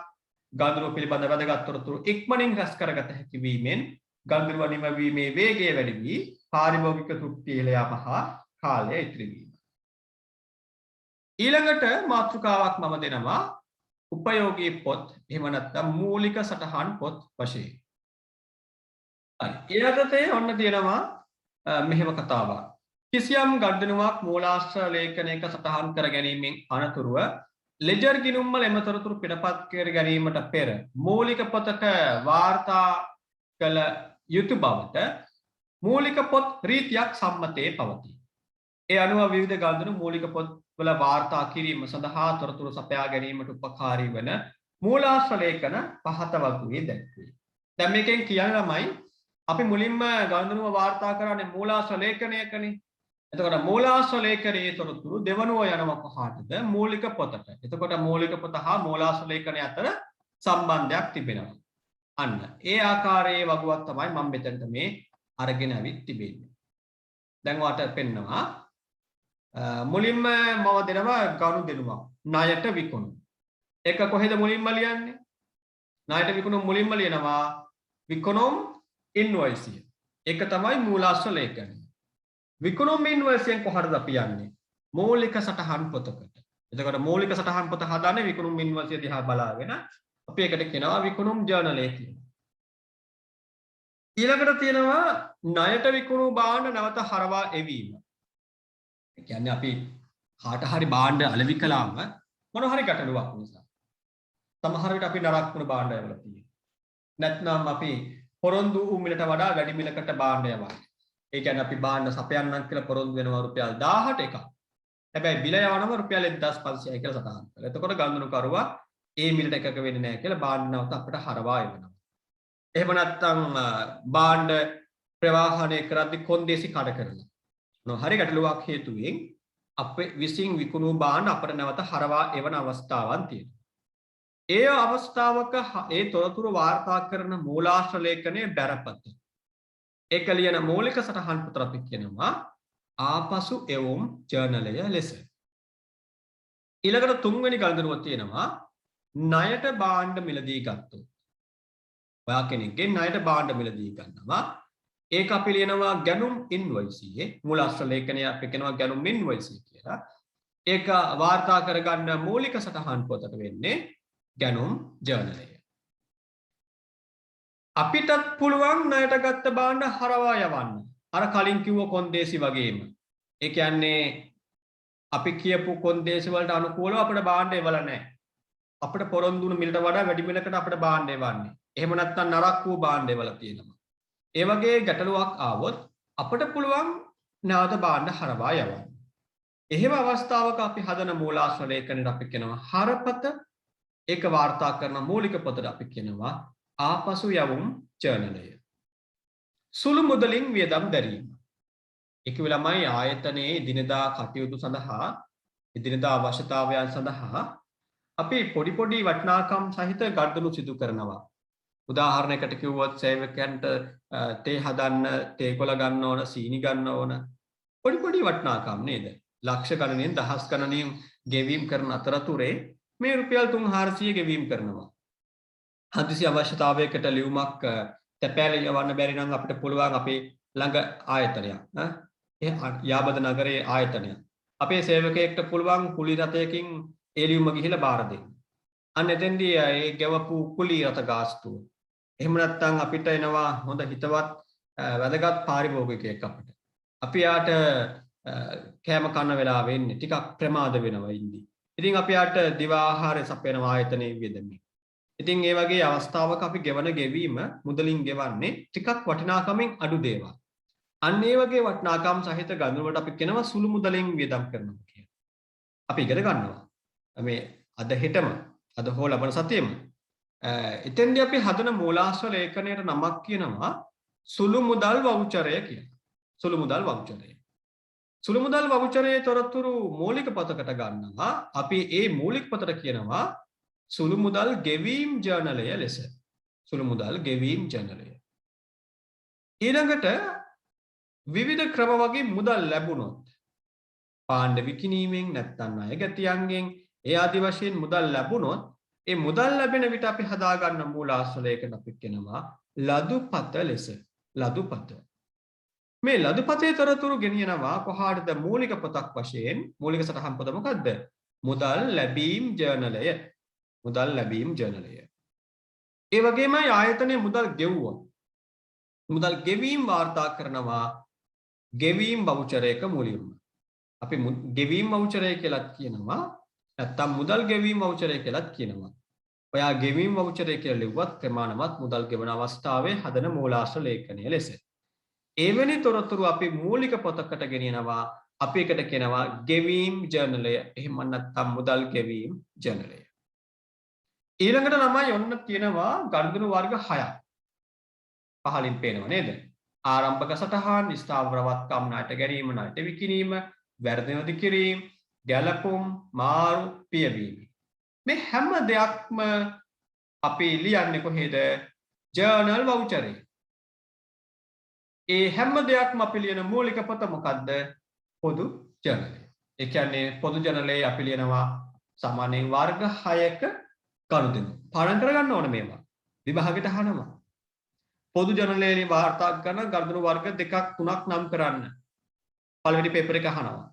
ඒ නිසා පොදු ජර්නලයේ වර්ග 6ක ගනුදෙනු ලියනවා පාඩම් කරගන්න. ඒ වගේමයි අපි උඩින් සාකච්ඡා කළා වර්ග කීයක්ද? ගනුදෙනු තියෙනවා 3යි 6යි 7ක් නේද? ගනුදෙනු වර්ග තියෙනවා 7ක්. ඒ 7ට වෙන් වශයෙන් මූලාශ්‍ර ලේඛන තිබෙනවා, වෙන් වශයෙන් මූලික සටහන් පොත් තිබෙනවා. මේක ඔයා දැනගෙන ඉන්න ඕන, පාඩම් කරලා තියෙන්න ඕන. ඒ කියන්නේ මේ පිටුවම හරි වැදගත් ළමයිනේ අපේ උසස් පෙළ විභාගයේ පළවෙනි පේපරේට. පළවෙනි පේපරේට මූලාශ්‍ර ලේඛන ගැන, මූලික පොත් ගැන ප්‍රශ්නයක් නිර්මාණය වෙනවා. ඒ නිසා මතක තියාගන්න මේ පිටු අංක 3 හරි වැදගත්. හරි. එතනින් පසුව මම එනවා ඔන්න ප්‍රශ්න අංක 1ට. උපයෝගී පොත් පාඩමේ මම කලිනුත් කිව්වා අපි දැන් ඔයාලගේ ගුරුවත් පොතේ තියෙන අනුපිළිවෙලටම මම ඉගැන්වීම් කරගෙන යන්නේ නැහැ. ඔයාට මේ ගිණුම් කරන ක්‍රියාවලිය ගැන අදහසක් ලැබෙන ආකාරයට මම මේ පාඩම හදලා තියෙන්නේ. එතෙන්දී ගිණුම් කරන ක්‍රියාවලිය ගැන පැහැදිලි කරලා මම ඔයා එක්ක අද හදනවා උපයෝගී පොත් 5ක්. එකෙන් 2ක් මුලින්ම හදන්න යන්නේ. බලන්න ප්‍රශ්න අංක 1. සීමිත ජයසූරිය සමාගමේ ජනවාරි මාසයේ සිදු වූ ගාන්ධනු 3ක් දෙනවා මොනවද ණයට විකුණුම්. ණයට විකුණුම් දෙන්නේ සීමිත වික්‍රම සමාගමට 80000ක භාණ්ඩ, සීමිත සුරාජ් සමාගමට 1,65,000ක භාණ්ඩ, පෙරේරා සහ පුත්‍රයෝ ආයතනයේ රුපියල් ලක්ෂ මෙතන තියෙන ළමයි 2000 මේ PDF එකට සා ටයිප් කරන්න බෑ මේක ලක්ෂ 2ක කියලා හදාගන්න. පෙරේරා සහ පුත්‍රයන්ට ලක්ෂ 2ක භාණ්ඩ. හරි. මම දැන් ඔයාට මේ උපයෝගී පොත් දෙකට අදාළ ආකෘති ටූල් කරන්නම්. ඔයා ටූල් කරගන්න. දැන් අපි කිව්වනේ ළමයි අපි භාණ්ඩ ණයට විකුණනවා නම් බලන්න පිටුවක් 3. භාණ්ඩ ණයට විකුණන විට අපි ඒ තොරතුරු වාර්තා කරගන්නවා මුලින්ම කොහෙද විකුණුම් ඉන්වොයිස් එක. ඒ කියන්නේ බිලක. ඒ බිල් පොත නම අපි කියනවා විකුණුම් ඉන්වොයිස්. ඒ ඉන්වොයිස් එකේ තොරතුරු මූලික පොතකට ගන්නවා. ණයට විකුණුම් විට මොකද්ද? විකුණුම් ජර්නලය. විකුණුම් ජර්නලය. දැන් මම රූල් කරන්න යන්නේ වත් එක්ක විකුණුම් ජර්නලය. හරි.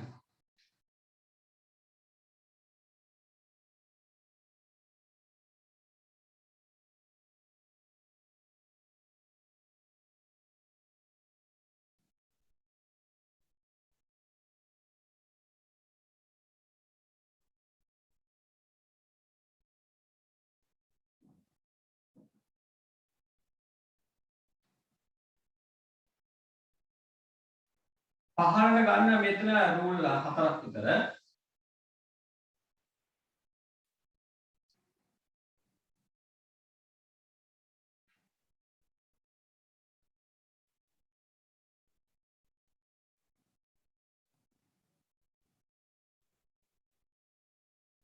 හරි. මම උඩින් ලියනවනේ මෙහෙම. රුපියල් කියන එක කෙටි කරලා උඩින් කමාවක් දාලා බිංදු 3ක් බෝඩ් එකක් කියලා පෙන්නේ.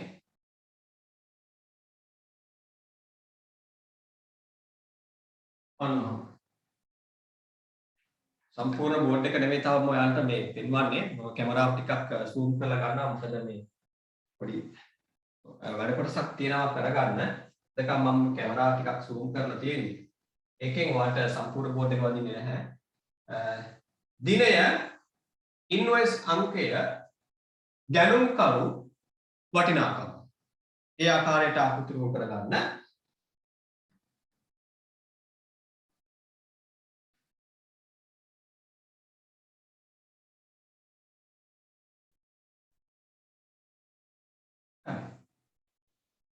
දැන් මේක තමයි ළමයි අපි විභාග මට්ටමේදී අධ්‍යාපන ලබන කාලයකදී ඉගෙන ගන්න විකුණුම් ජර්නලය. ණයට භාණ්ඩ අලෙවි කරන විට වාර්තා කරන මූලික පොත. හැබැයි ආයතනයක් ඇත්තටම ප්‍රායෝගිකව මීට වඩා ටිකක් විස්තරාත්මකව තමයි මේක හදාගන්නේ. ඒ කියන්නේ ගැනුම්කරුගේ නම විතරක් ලියලා නතර වෙන්නේ නැහැ. නැත්නම් මිට යාගේ ඊමේල් ලිපිණය හෝ දුරකථන අංකයක් හෝ ලියා ගන්නවා වෙන්න පුළුවන්. විකුණු භාණ්ඩවල වටිනාකම විතරක් ලියලා නතර වෙන්නේ නැහැ. මොනවද ගත්තේ? කොපමණ දුන්නද ආදී වශයෙන් තොරතුරු විස්තරාත්මකව. ඒ කියන්නේ මේක ළමයි මෙහෙමයි කියලා හැඩයක් නැහැ. අනිවාර්යයෙන්ම මේ තීරු 4 තියෙනවා. මේට වඩා අමතර තීරු එකතු කරගන්න අපිට ඕන නම් හැකියාවක් තියෙනවා. නමුත් අපි අධ්‍යාපන ලබන මට්ටමේදී මේ ප්‍රමාණවත් විකුණුම් ජර්නලයක. දැන් ආයෙත් පාඩම් මතක් කළොත් එයා ණයට අලෙවි කරනවා භාණ්ඩ. මුදල් අය නොකර කෙනෙකුට භාණ්ඩ අලෙවි කරනවා. පසුව තමයි එයා මුදල් ගෙවන්න පොරොන්දු වෙන්නේ වෙන දවසක්. එහෙම බලතා කොහෙද මුලින්ම ලියන්නේ? මේක නෙමෙයි. කොහෙද ලියන්නේ? ඉන්වොයිස්. මුලින්ම ලියනවා ඉන්වොයිස් එක තොරතුරු. ඒක තමයි මූල ආශ්‍රවේඛනයේ බිල. ඒක තොරතුරු ඊළඟට ගන්නවා කොහාටද? මෙන්න මෙතෙන්ට. විකුණුම් ජර්නල් එකට. එහෙනම් අපි තොරතුරු ලියමු. දැන් මේ විකුණුම් ජර්නලය හදන්නේ කවුද? ප්‍රශ්නාංක 1ට අනුව.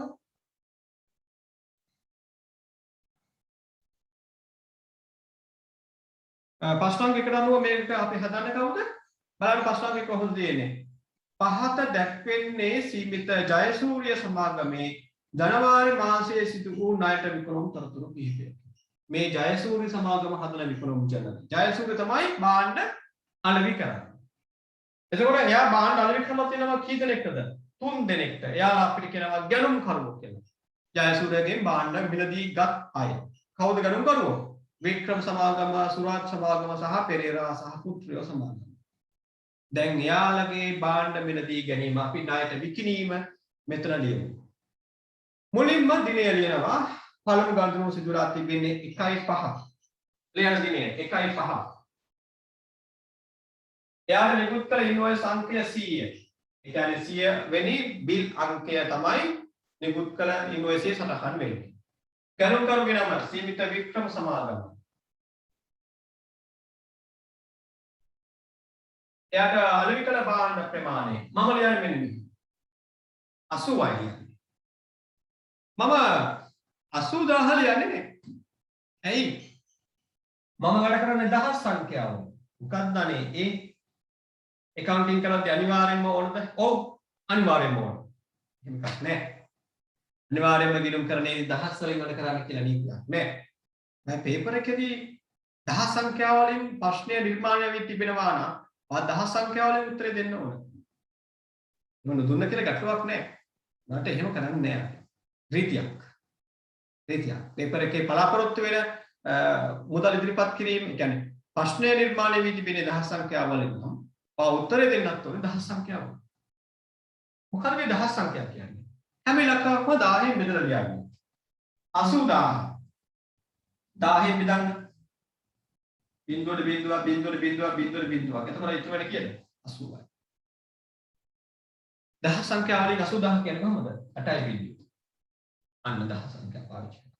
එතෙන්දී අපිට අර මේ අමතර බිංදු ලියන ගත වෙන කාලේ අඩු වෙනවා. දැන් මේ පළවෙනි දවස්වල මේවා මෙහෙම කරන්න කියලා මම කියන්නේ අපි හවුල් ව්‍යාපාර සමාගම් පාඩමේදී අනිවාර්යයෙන්ම දහස් සංඛ්‍යාව වලින් වැඩ කරන්න ඕනේ. ඒ පාඩමට ගිහිල්ලා දහස් සංඛ්‍යාව පුරුදු වෙනට වඩා දැම්මම දහස් සංඛ්‍යාව වලින් වැඩ කරන්න පුරුදු වුණ එක වට හොඳයි. ඒ නිසා හැමෝම පළවෙනි දවසේ ඉඳලා පටන් ගන්න ඕන දහස් සංඛ්‍යාව වලින් වැඩ කරන්න. දෙවෙනි කාරණේ ටියුට් එක ගෲප් එකට දාලා තියෙනද කියලා අහනවා. මම WhatsApp ගෲප් එකට මේ ටියුට් එක දුන්නේ නෑ නේද? WhatsApp ගෲප් එකට මම මේ ටියුට් එක දුන්නේ නෑ. හේතුව එක එක අවස්ථාවලදී ළමයි ගෲප් එකට ජොයින් වුණාම නැවත අර එකම ටියුට් එක රිපීට් කරන්න වෙනවා. මොකද පරණ මැසේජස් පේන්නේ නැහැ අන්තිම සම්බන්ධ වෙන කෙනාට WhatsApp ගෲප් එකට.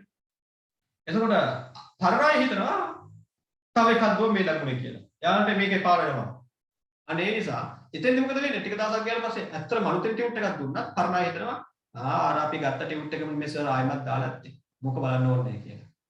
අනේ ඒ නිසා ඒ ඩුප්ලිකේට් වෙන එක නවත්ත ගන්න තමයි මම ඔයාලට කිව්වේ Google Classroom එකට සම්බන්ධ වෙන්න ඕන කියලා. දැන් මෙතන ඉන්නවද ඔන්ලයින් ආපු අය ඉන්නවද Google Classroom එක හරහා සම්බන්ධ නොවූ අය? ඒ ඉන්නවනම් එයාලා මට WhatsApp මැසේජ් එකක් එවලා තියන්න 2023 Google Classroom එකට සම්බන්ධ කරගන්න කියලා. ඒ වගේමයි තව කණ්ඩායමක් මෙතන ඉන්න වෙන්න පුළුවන්. මට ඊමේල් ලිපිනයන් එවලා තිබුණා. මම එදත් කිව්වනේ ඊමේල් ඇඩ්‍රස් එකවල ටිකක් සැලකිලිමත් වෙන්න කියලා. ඕ සමහර අය ඒවලත් දාලා තිබුණා. සමහර අය මෙන්න මෙහෙම ටයිප් කරලා තියෙනවා. නම මතක නැහැ.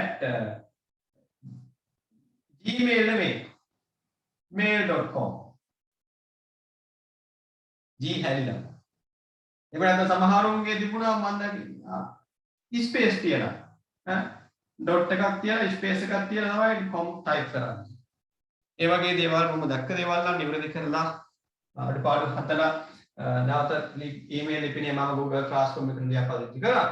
සමහර අයට තවමත් ඊමේල් මට එවපු අයට Google Classroom එකට සම්බන්ධ වෙන්න දැන් මට මේකයි වෙන්න ඕනේ. ඔයාගෙන් මට එන්න ඕන නිවැරදි ඊමේල් ලිපිනේ Gmail එක. ඒක මම අපේ Google Classroom එකට ලියාපදිංචි කළාම Google Classroom app එක හරහාම ස්වයංක්‍රීයව ඔයාට එවනවා ඊමේල් එක. මෙන්න මේ link එකෙන් join වෙන්න කියලා. එතකොට ඔයා කරන්න ඕනේ Google Classroom app එක open කරලා බලන එක නෙවෙයි. ඔයාගේ ඊමේල් එකට ගිහිලා ඊමේල් එකේ inbox එකට ආපු අර link එක open කරගන්න ඕනේ. ඒ link එක අඩංගු ඊමේල් එක open කරගන්න ඕනේ. ඒකේ තියෙනවා join කියලා option එකක්. ඒකෙන් join වෙනාම ඊළඟට පුළුවන් ඊළඟ වතාවේ ඔයාලා Google Classroom එක open කරගෙන ටියුට් එක download කරගන්න. ඊළඟට මම තව එකක් කරා අපේ Google Classroom එකේ link එක දෙනවා.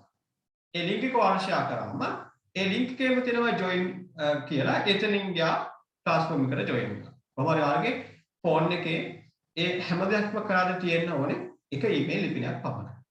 සමහර අය විවිධ email ලිපින පාවිච්චි කරනවා. එක එක වැඩවලට නේද? එක Facebook account හදාගෙන එක Facebook account එකට එක email ලිපිනයක්. තව Facebook එක නේද? එකම ළමයා විවිධ ස්වරූප වලින් ගෑනු ළමෙක් විදිහට බිරු ළමෙක් විදිහට තව නේද? ඒ වගේ එක එක ආකාරයෙන් පෙනී ඉන්න විවිධ email ලිපින පාවිච්චි කරනවා. මම මේ ඔයා කරනවා කියලා කියනවා නෙමෙයි. අන්න ඒ අයට මේ වැඩේ කරන්න බෑ අපේ එක. මගේ ෆෝන් එකේ තියෙන්න ඕනේ මට දෙන email ලිපිනේ පමණයි. අනිත් ඒවා remove වෙලා තියෙන්න ඕන. එහෙම නැතුනොත් එහෙම email ලිපින කිහිපයක් තියෙන විට ඇතම් විට අර default email කියලා එකක් තියෙනවනේ.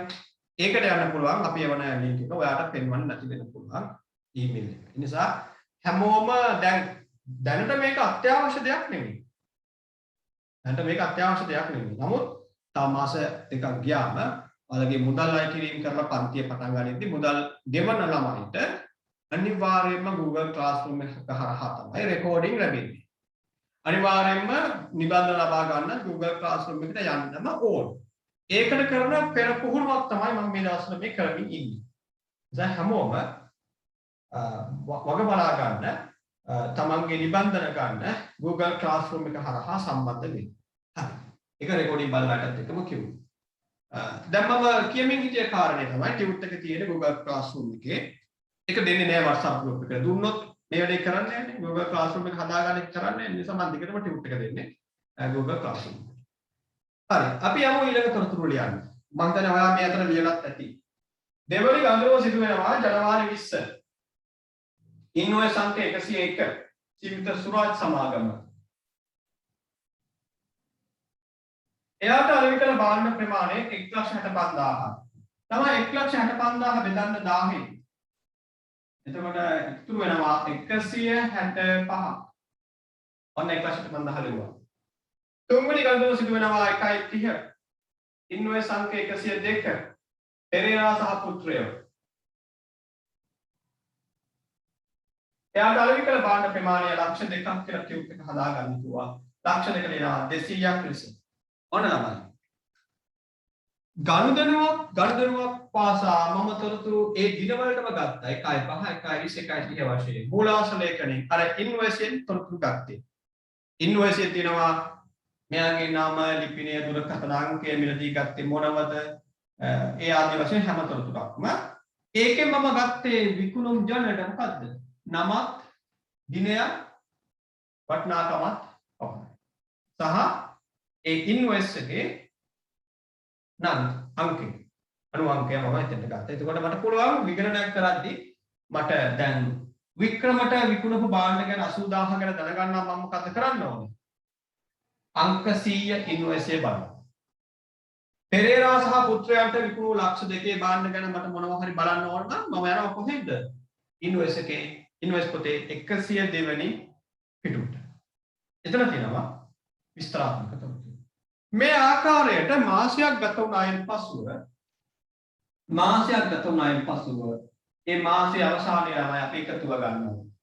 ජනවාරි 31 එකතුව ගන්නවා. 5යි 445. මේ එකතුව ඉදිරියේ මම යන විස්තරයට මෙහෙම. ලෙජර් එකට පිටපත් කළා. ලෙජර් එකට පිටපත් කළා කියලා එකතුව ඉදිරියෙන් විස්තරය ලියලා. ඔන්න ළමයි විකුණුම් චැනලයක් හදලා ඉවරයි. හැබැයි තව අමතර තොරතුරු තිබුණා නේද? ඒ තොරතුරු භාවිතා කරලා මට හදන්න තියෙනවා තවත් උපයෝගී පොතක්.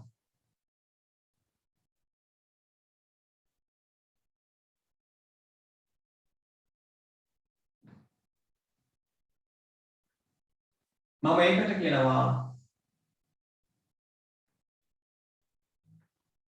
ආපසු එවුම් ජර්නලය. ආපසු එවුම් ජර්නලය කියලා කියනවා. හරි අර වගේම රූල් කරගන්න. පහළට රූල් 3ක් විතර තිබුණා නම් ඇති. ආපසු යමු ජනලය. දිනය පැරපත් අංකය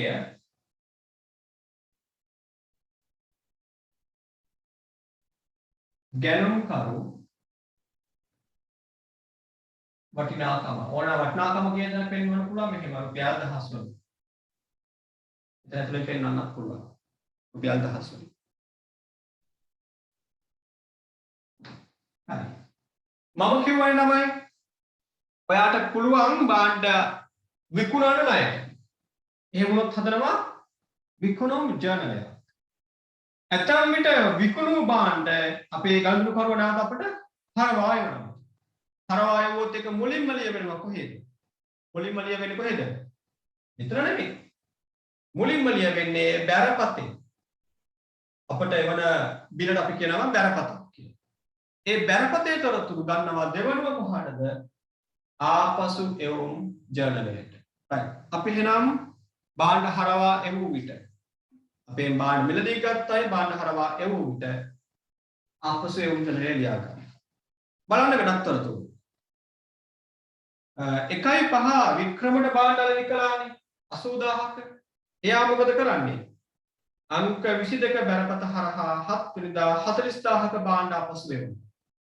මෙතන ලියන්න. ඒ වගේ 1.7 බැරපත් අංකය 22. ගැනුම්කරුගේ නම වික්‍රම. වික්‍රම සමාගම. ආපසු එවන ප්‍රමාණය 40ක්. 40000 40ක් ලෙස. ඊළඟට අපි ජනවාරි 20 සුරාජ් සමාගමට 165ක භාණ්ඩ අලෙවි කළා. එයා 22 බැරපත් අංක 30 හරහා 90000ක විකුණුම් එවනවා. එවන දවස ලියන්න 1.22 බැරපත් අංක 30 සුරාජ් සමාගම. එවන ප්‍රමාණය 90000ක විකුණුම්. භාණ්ඩ වලින් කොටස. පෙරේරා සහ පුත්‍රයෝ ගැන අපතර තොරතුරු නැහැ. ආපසු යමු තොරතුරු නැහැ. ඔන්න භාණ්ඩ එවූ තොරතුරු අපි ගත්තා. මාසයේ අවසානයේදී එකතු කරනවා. ජනවාරි 31 විස්තරයට ලියලා මොකද්ද? අර වගේම ලියනවා. ලෙජරයට පිටපත් කළා. 130. ලෙජරයට පිටපත් කළා කියලා 130 ලියා ගන්නවා. ඔන්න ළමයි අපි උපයෝගී පොත් දෙකක් ඉගෙන ගත්තා. භාණ්ඩ ණයට අලෙවි කළොත් ඉන්වොයිස් ලියවෙනවා, දෙවනුව විකුණුම් ජර්නලයේ ලියවෙනවා. භාණ්ඩ අලෙවි කළ භාණ්ඩ නැවත හරවා එවුවොත් මුලින්ම බැරපතක ලියවෙනවා මූලාශ්‍ර ලේඛනය. ඒක තොරතුරු යනවා කොහාටද? ආපසු එවුම් ජර්නලයේ. දැන් ඔයා ඉස්කෝල් ගියාම එහෙම නැත්නම් වෙන කිනුම් කරන පන්තිකට ගියාම නැත්නම් පිට ඔයා ඉගෙන ගන්නවා මේ සමගම වික්‍රම සමාගමේ ගිණුමරුල් කරන්න, සුරාජ් සමාගමේ ගිණුමරුල් කරන්න. මම ඒව දැම්ම කියලා දෙන්නේ නැහැ. මට ඒව දැම්ම කියලා දෙන්න තේරෙන්නේ නැහැ ඔයාට. ඔයා තේරුම් ගන්නෙත් නැහැ. ඒ නිසා මම මෙතනින් උපයෝගී පොත් ගැන කතා කරන එක නතර කරනවා. ඒ කියන්නේ මේ ගැන. කියන්නේ මීට ඉදිරියට ගිහිල්ලා විකුණුම් ගිණුමරුල් කරන්නේ කොහොමද? මේ නායකති ගිණුම් රූල් කරන්නේ කොහොමද කියලා අපි දැම්ම ඉගෙන ගන්න හදිසි වෙන්න ඕන නැහැ. හරි අපි යමු අපේ ටියුට් එකේ දෙවෙනි ප්‍රශ්නයට. ඒකේ තියෙනවා තවත් ණයට සිදු ගාතු විස්තරයක්. බලමු මොනවද තියෙන්නේ කියලා.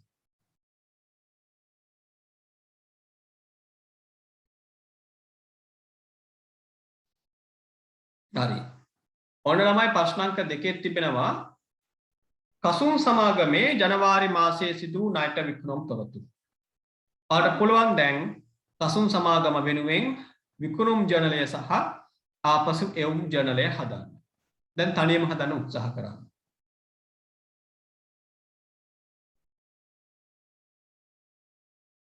හරි.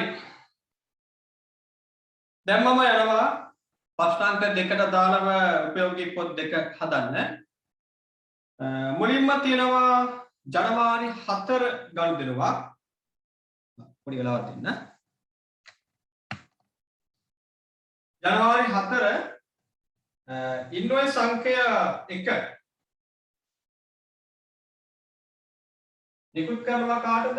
වික්‍රම් සමාගමට. එයාට අලෙවි කළ භාණ්ඩ ප්‍රමාණය ලක්ෂයක්. දහස් වලින් විරනවා 100ක්. එතන තියෙනවා අතිරේක තොරතුරු යටතේ බැරපත් අංක 40 මගින් 1.6 10000ක විකුණුම් ආපසු එවනවා කියන්නේ. මේ විකුණුම් භාණ්ඩ ආපසු එවනවා. ඒක මම ආපසු එව් ජනලයේ ලියනවා. එවන දිනේ 1.6 බැරපත් අංකය 40 එවන කෙනා සීමිත විකුණුම් නැත්නම් විකුණුම් සමාගම එවන ප්‍රමාණය 10ක්. ඊළඟට ජනවාරි 12 ඉන්වොයිස් අංකය 2 සීමිත දක්ෂිණ සමාගමට අලෙවි කරනවා 150ක භාණ්ඩ 1,50,000 බෙදුවම 150ක් එන්නේ. එයා මට ආයෙත් 20000ක භාණ්ඩ එවනවා. එවන්නේ 14 දිනේ 1.14 බරපත් අංකය 15 දක්ෂිණ සමාගම. එවන ප්‍රමාණය 20ක්. 20000 දෙනවා 1000න් බෙදලා 20ක් ලෙස. අවසානයේට ජනවාරි 28 ඉන්වොයිස් අංකය 3 ජයසූරිය සමාගම අපේ භාණ්ඩ මිලදී ගන්නවා 1,80,000ක. 1,80,000 1000න් බෙදුවම 180ක් ලෙස ලියා ගන්නවා. එයා අපට 1.29 භාණ්ඩ හරවා ඉවරනවා. 140 ඉන්වොයිස් මේ බැරපත හරහා 80000ක භාණ්ඩ.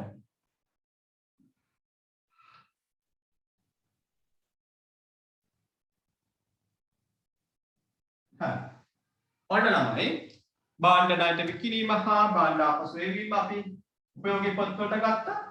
දැන් මම එකතුව ගන්නවා.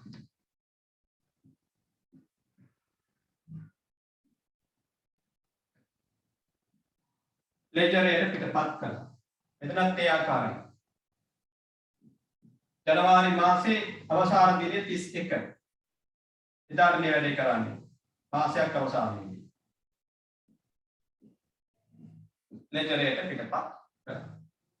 ඔන්න. දැන් අපිට පුළුවන් වුණා ප්‍රශ්න අංක 2 විකුණුම් ජනලය හා ආපසු එවුම් ජනලය හදන්න. දැන් අපි යමු ප්‍රශ්න අංක 3 බලන්න. හරි. මම දැන් එනවා ප්‍රශ්න අංක 3ට. ප්‍රශ්න අංක 3 තියෙන්නේ භාණ්ඩ ණයට මිලදී ගැනීමක්.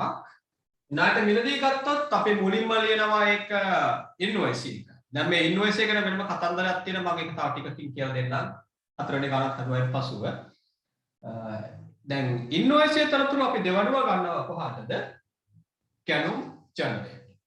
ඒ වගේමයි භාණ්ඩ මිලදීගෙන නැත්නම් පිට ඒ භාණ්ඩ හරවා යවන්න වෙන්න පුළුවන්. නැත්නම්යි. කියන්නේ අර කලින් කිව්ව හේතු නිසා. වැඩිපුර භාණ්ඩ වල තියෙනවා නම් වැරදි භාණ්ඩ නම් එවන්නේ. අපි ඉල්ලන්නේ පොල් අපිට එවන්නේ දෙල්. වැඩක් නෑනේ. අනවශ්‍ය භාණ්ඩ හරවා යවන්න. නැත්නම් අපිට භාණ්ඩ විකුණන පොරොන්දු වුණා රුපියල් 1000 බැගින් එකක්. මෙන්න භාණ්ඩ එවද්දි බිල එවනවා රුපියල් 1500 බිල් කරලා එකක්. වැඩි මිලක් අය කරනවා. අපි භාණ්ඩ හරවා යවනවා. එවැනි හරවා යැවීමක් සිදු වුණොත් අපි ලියනවා ආපසු යවුම් ජර්නලයේ ඒ තොරතුරු. අපි එහෙනම් බලමු ප්‍රශ්න අංක 3. සත්ඛණ්ඩ ව්‍යාපාරයේ තොරතුරු දෙනවා. 1.5 මුලින්ම භාණ්ඩ මිලදී ගන්න. දිනේ ලියන්න ජර්නලයේ 1.5. ඉන්වොයිස් අංකය 502. සැපයුම්කරු වර්ණ සමාගම. වටිනාකම 50000. දහස් වලින් නේ 50 ලියන්නේ. අවසාන බිල් තුන කැපෙනවා. ඇයි අපි දහස් වලින් කියලා පෙන්වලා තියෙනවා. එහෙනම් පෙන්වොත් විතරයි අපි මේ දහස් සංඛ්‍යා පාවිච්චි කරන්නේ. 1.8 හරපත් අංක 2 මගින් 10000ක තොගයක් අපසු යවනවා. 50ක භාණ්ඩ ගත්තා 10ක භාණ්ඩ හරවා යවනවා. ඒක අපසු යවුම් ජර්නලයේ ලියනවා. දිනේ 1.8. හරපත් අංකය 2. කාර්ද යවන්නේ වර්ණ සමාගමට. 10,000කට ගියා. 10. අන්තිම පින්තූර ගැටුණා. 1.15 ඉන්වර්ස් අංකය 56 අරුණට සමාගම. එයාට 60,000ක එයාගෙන් 60,000ක බාණ්ඩ ගන්නවා. 60 දහස් වලින්. වෙනත් තොරතුරු නැහැ. අරවා යන්නේ විතරතුරු නැහැ. 1.30 ඉන්වර්ස් අංකය 42 විකසිත සමාගම. එයාගෙන් ගන්නවා 80,000ක බාණ්ඩ. 80යි. අතිරේක තොරතුරු මගින් තියෙනවා 1.31 දින හරපත් අංක 3 මගින් සිලම් බාණ්ඩ අපසු යවනවා. ඔකේ යනවා. සම්පූර්ණයෙන් හරවා යවනවා 1.31. අංක 3 විකසිත සමාගම. 80,000. ඔය විදිහට ළමයි අපි මාසයක් ගත වුණාම මාසය අවසානයේදී මුක්ත කරන්නේ මේ එකතුව ගන්නවා. මේ එකතුව ගන්නවා ජනවාරි 31 විස්තරය දෙනවා ලෙජරයට පිටපත් කළා. ලෙජරයට පිටපත් කළා. 190. මෙතනින් එනවා 90ක්. එතන දෙනවා ජනවාරි 31 ලෙජරයට පිටපත් කරනවා. බාණ්ඩ ණයට ගැනීම, ගැනුම් ජනනය ලියවුණා. ණයටගත් බාණ්ඩ හරවා යැවීම, යවුම් ජනනය ලියවුණා. අපි දැන් යමු ප්‍රශ්නාංක 4 බලන්න. ඒකෙත් තිබෙනවා මේ වගේම ජර්නල් දෙකක් හදන්න. ඔයාලට මම පොඩි වෙලාවක් දෙනවා තනියම හදන්න. පොඩ්ඩක් ටියුට් එක ෂෙයා කරන්නම්. හරි. දැන් මම ප්‍රශ්නාංක 4 ඔයා එක්ක විසඳන්න යන්නේ. ප්‍රශ්නාංක 4 තිබෙන්නේ බාණ්ඩ තොගයක් ණයට ලබා ගැනීම හා ආපසු යැවීමක තොරතුරු. මුලින්ම මම ගැනුම් ජනලයෙන් පටන් ගන්නම්. දැන් බාණ්ඩ ගන්නේ සත්ජය ව්‍යාපාරයට. එයාට බාණ්ඩ ලබා දෙනවා අරුණ මුලින්ම ජනවාරි 2. දිනේ දෙනවා ජනවාරි 2.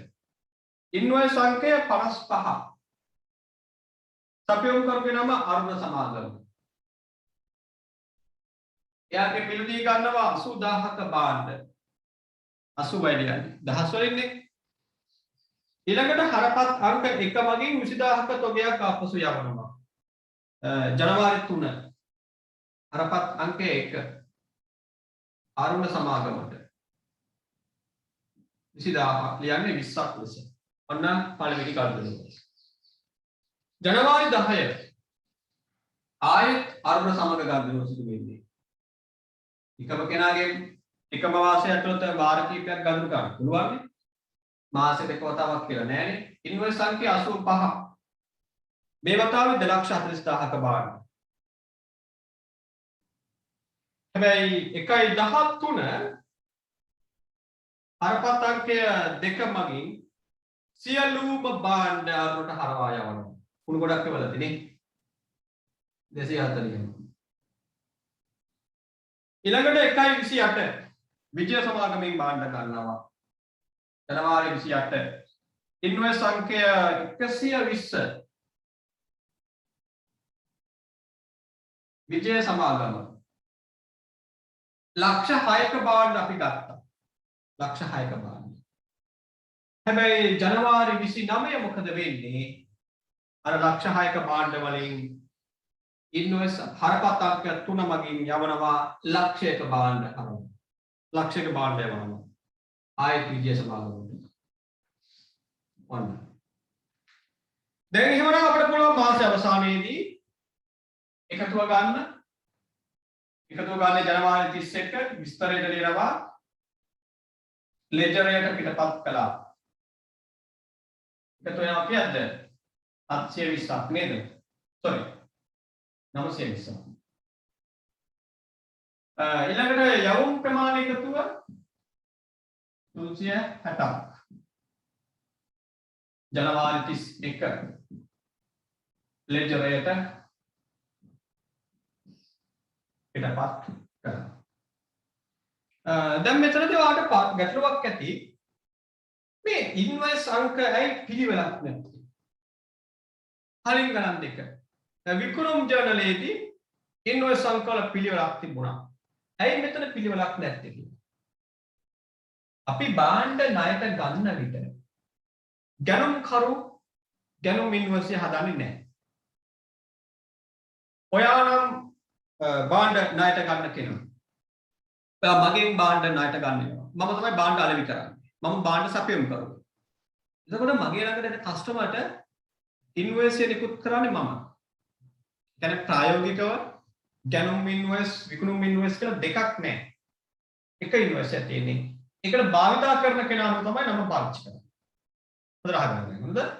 ඔන්න මගේ ළඟ තියෙනවා ඉන්වොයිස් පොත. ඔන්න දැන් මේ ඉන්න ළමෙක් මගේ භාණ්ඩ ණයට මිලදී ගන්නේ නැහැ. මම එයාගේ නමට ඉන්වොයිස් එකක් නිකුත් කරනවා. නිකුත් කරාම එක කොලයක් ඉන්වොයිස් එකක් එක පිටපතක් ඔයාට ලැබෙනවා. දැන් ඔයා භාණ්ඩ ගත්ත කෙනානේ. ඔයා ඒ ලැබුණු කොලයට කියනවා මොකද්ද? ඊටුවක් කරලා ඔන්න ඉන්වොයිස් එක දුන්නා. ඔයා මේක අරගෙන ගිහිනවා ඒකට කියනවා මොකද්ද? ගැනුම් ඉන්වොයිස් එක. මමනේ භාණ්ඩ අලෙවි කළේ. මගේ මේ බිල් පොතේ මේකේ කාබන් කොපි ඉතුරු වෙනවා. තා පිටපතක් ඉතුරු වෙනවා. මම ඒකට කියනවා මොකද්ද? මම භාණ්ඩ අලෙවි කළ කෙනා. විකුණුම් කෙනා. මම මේ පිටපතට කියනවා විකුණුම් ඉන්වොයිස් එක. එතකොට ඔයා මගෙන් ගත්ත ඉන්වොයිස් එකට මම අංකයක් දාලා තියෙනවා. මගේ අඩු පිළිවෙලට මම අංක දෙකකුත් කරනවා. 1 2 3 කියලා මම අංක පිළිවෙලක් හදාගන්නවා. එතකොට මගෙන් ලැබෙනවා මෙන්න 17 වෙනි පිටුව ඔයාට ලැබෙන්නේ. 17 වෙනි ඉන්වොයිස් අංක. එතකොට ඔයා ඔන්න දැන් මේක ගැනුම් ජර්නලයේ ලියනවා නම් කොහොමද ලියන්නේ? දිනේ යදනවා ඉන්වොයිස් අංකයට 17 සැපයුම් කරු රුවන් කුමාරනායක වටිනාකම ලියමු. ඊළඟට ඔයා තවත් ව්‍යාපාරිකයෙක් ළඟට යනවා. එයා ඔයාට භාණ්ඩ අලෙවි කරනවා ණයට. එතකොට එයා ළඟ තියෙන්නේ 17න් පසු 18 වෙනි ඉන්වොයිස් එක නැහැනේ. මේ ඉන්වොයිස් පොත මගේ ළඟ තියෙනවා. තවත් ව්‍යාපාරිකයෙක් ළඟට ගියාම එයාගේ ඉන්වොයිස් සංඛ්‍යාවක් ඔයාට ලැබෙනවා. ඒක මගේ අංකෙත් එක්ක ටැලි වෙන්නේ සමාන වෙන්නේ නැහැ. අනුපිළිවෙලක් නැහැ. ඒකයි. දැන් මෙතන අරුණගෙන් නම් ඉතින් එක වතාවකද මිලදීගෙන ආයෙත් ගන්න ගියාම ඉතින් ඉන්වොයිස් 30ක් විතර නිකුත් කරලා 55 85 කියලා හිතන්න පුළුවන්. විජේත 120 මේ අංකත් එක්ක පිළිවෙලක් නැහැ. සම්බන්ධයක් නැහැ. එක එක ආයතන වලින් විවිධ ඉන්වොයිස් ලැබෙනවා. දැන් එතකොට මම මතක තියාගන්න ඕන කාරණය ඔයා භාණ්ඩ මිලදී ගන්නවා නම් ඔයා ඉන්වොයිස් එකක් හදනවද? නැහැ. ඔයාලා කොහෙන්ද ඉන්වොයිස් එක? අලෙවි කරුගෙන් ලැබෙනවා. අලෙවි කරුගෙන් ඉන්වොයිස් එක ලැබෙනවා. එතකොට අලෙවි කරු කියනවා එයා හදපු ඉන්වොයිස් එක මොකද්ද? විකුණුම් ඉන්වොයිස්. ගැනුම් කරුගේ පැත්තෙන් ගැනුම් කරු කියනවා මොකක්ද ඒකට? ගැනුම් ඉන්වොයිස්. එකම ලේඛනයට නම් දෙකක්.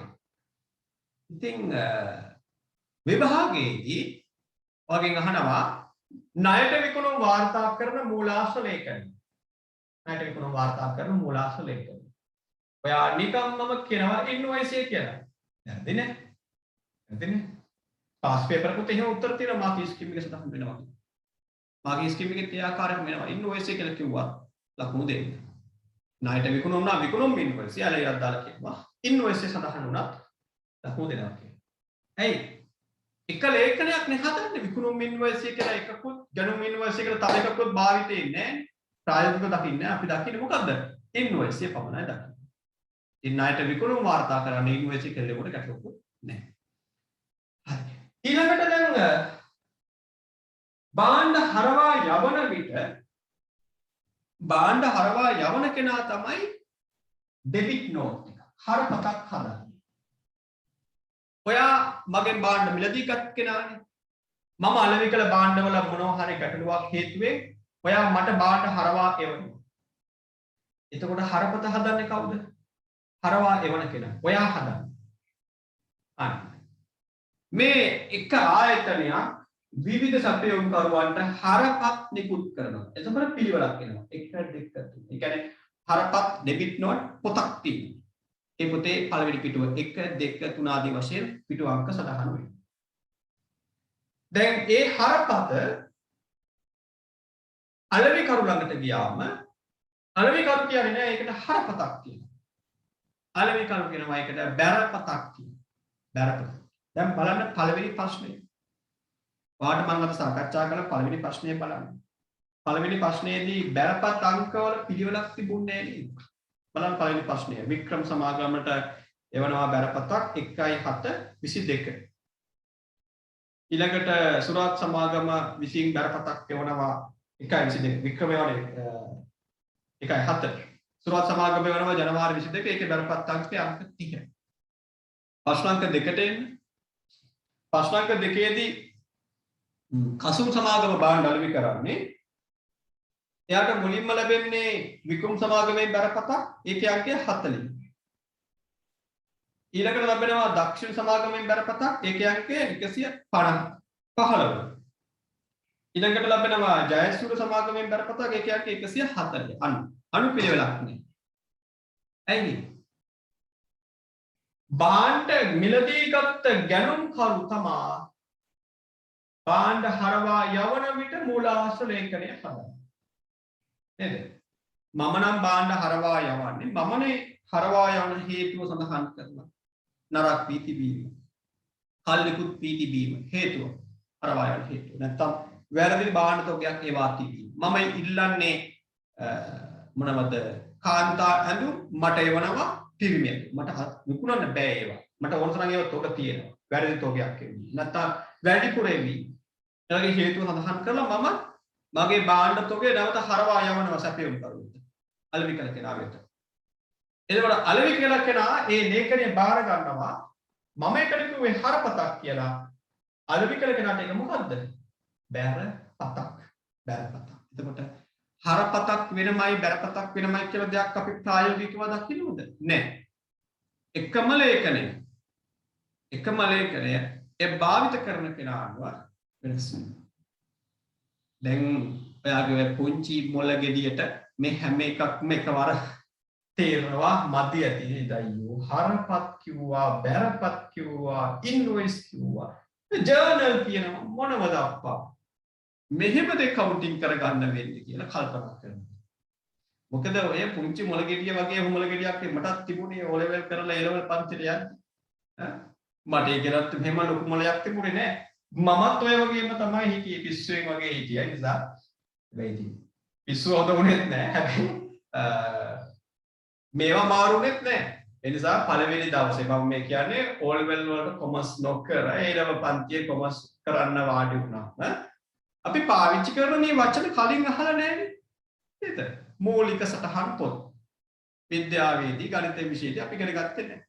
ජර්නල්, හරපත්, බැරපත්, ලෙජර් ගිණුම් මේ හැම වචනයක්ම අපි මේ අලුතෙන් ඉගෙන ගන්න ගිණුම් කරන විෂයට ආවේනික වචන.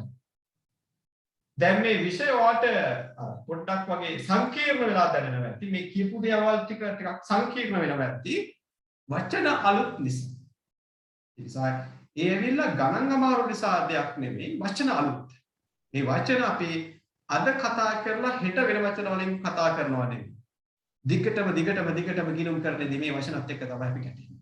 එතෙන්ද වාට මේකේ තියෙන අර නුහුරු ගතිය අත්හැරලා යන සංකීර්ණතාවයක් දැනෙන්නේ නැහැ. ඒ නිසා අද ඔයා අර හරපත හා බැරපත කියන්නේ දෙකක් නොව එකක් කියලා හෝ ගැනුම් මින්වසිය හා විකුණුම් මින්වසිය ඒ නම කොහොමද පාවිච්චි කරන්නේ? කවුද ගැනුම් මින්වසිය කවුද ඒක හදන්නේ? ඒව මතක තියාගන්න ඕනේ නැහැ. ඒව මම ආයෙත් මතක් කරලා දෙන්නම්. ඒකට මේ මම එන්නේ උගන්වන්න. ඔයා අද මතක තියාගන්න. මෙන්න මේ ආකෘති දෙක රූල් කරලා මේකට තොරතුරු දා ගන්න. මේ අන්තිමට කියපු කාරණේ ඔයාලට වැටහුනේ නැති වුණාට ඔයාලට මේ ගණන් දෙක තනියම හදන්න පුළුවන්. ඒක. මේ පිළිවෙල මතක තියාගන්න. දිනේ ඉන්වර්ස් එකේ සැපයොත් කර වටිනවා. ඊපස්සේ දහස් වලින් වැඩ කරන්න ඉගෙන ගන්න. අලුත් දෙයකට නේද? ඒ කියන්නේ අපි ලියන ඉලක්කම දැන් 1000 ලියන එකක් කියන්නේ 1000 සංඛ්‍යා වලින් ලියන්න කිව්වොත් හැම විටම ඉලක්කම් තුනක් කැපෙනවා. ඒක 1500 කොහොමද ලියන්නේ? 1500 දහස් සංඛ්‍යා වලින් ලියන්නේ 1.5 1150 1150 දහස් සංඛ්‍යා වලින් ලියන්න කිව්වොත් 1.1 අන්න ඒ වගේ තැන්වල නම් පොඩ්ඩක් අපි අමාරු වැටෙනවා. ඒ වගේ ගණන් ගොඩක් කරලා දෙනවා අඩුයි.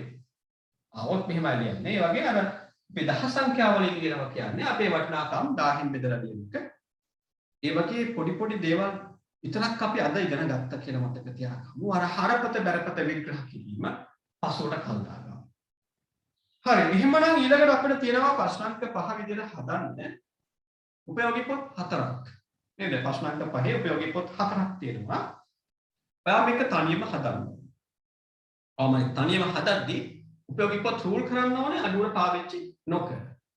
ඒක හදලා තව වැඩක් කරන්න ඕන. තව වැඩක් කරන්න ඕන. ඔයා මේ උත්තරේ දැන් සමහර අය පොත මෙහෙම තියලා ෆොටෝ එක මෙහෙම ගන්නවා. මේ විදිහට. එහෙම කරන්න එපා. පොතත් ෆෝන් එකත් සමාන්තරව තියලා ෆොටෝ එකක් ගන්න, පැහැදිලි ෆොටෝ එකක් ගන්න. ඊළඟට ෆොටෝ එක අරන් ඔයා බලන්න ඔයාට මේ ෆොටෝ එක පැහැදිලිද කියලා. බලලා පැහැදිලි නම් මට ඒක WhatsApp කරන්න. ආගේ හෝම්වර්ක් එක. හරිද? ප්‍රශ්නාංක 5 හදන්න. අනේ ළමයි සමහර අය පොත මේසුවට තියනවා. පොත මේසුවට තියලා මෙන්න මෙහෙම ෆෝන් එක වෙන ඇන්ගල් එක අංශක 45ට අංශක 65ට වගේ ඇන්ගල් එකකට තියලා ෆොටෝ එකක් කියවනවා. එතකොට මට ඒකේ තියෙන ඉලක්කම් පැහැදිලිව බලන්න බැරි වෙන්න පුළුවන්. නිසා පොතත් ෆෝන් එකත් සමාන්තරව තියලා පැහැදිලි ෆොටෝ එකක් කරා මම කිව්ව WhatsApp නම්බරයට ෆොටෝ එකක් කියලා තියන්න ඕන. ලබන ඔන්ලයින් පන්තිය ලබන සම්මත කලින්.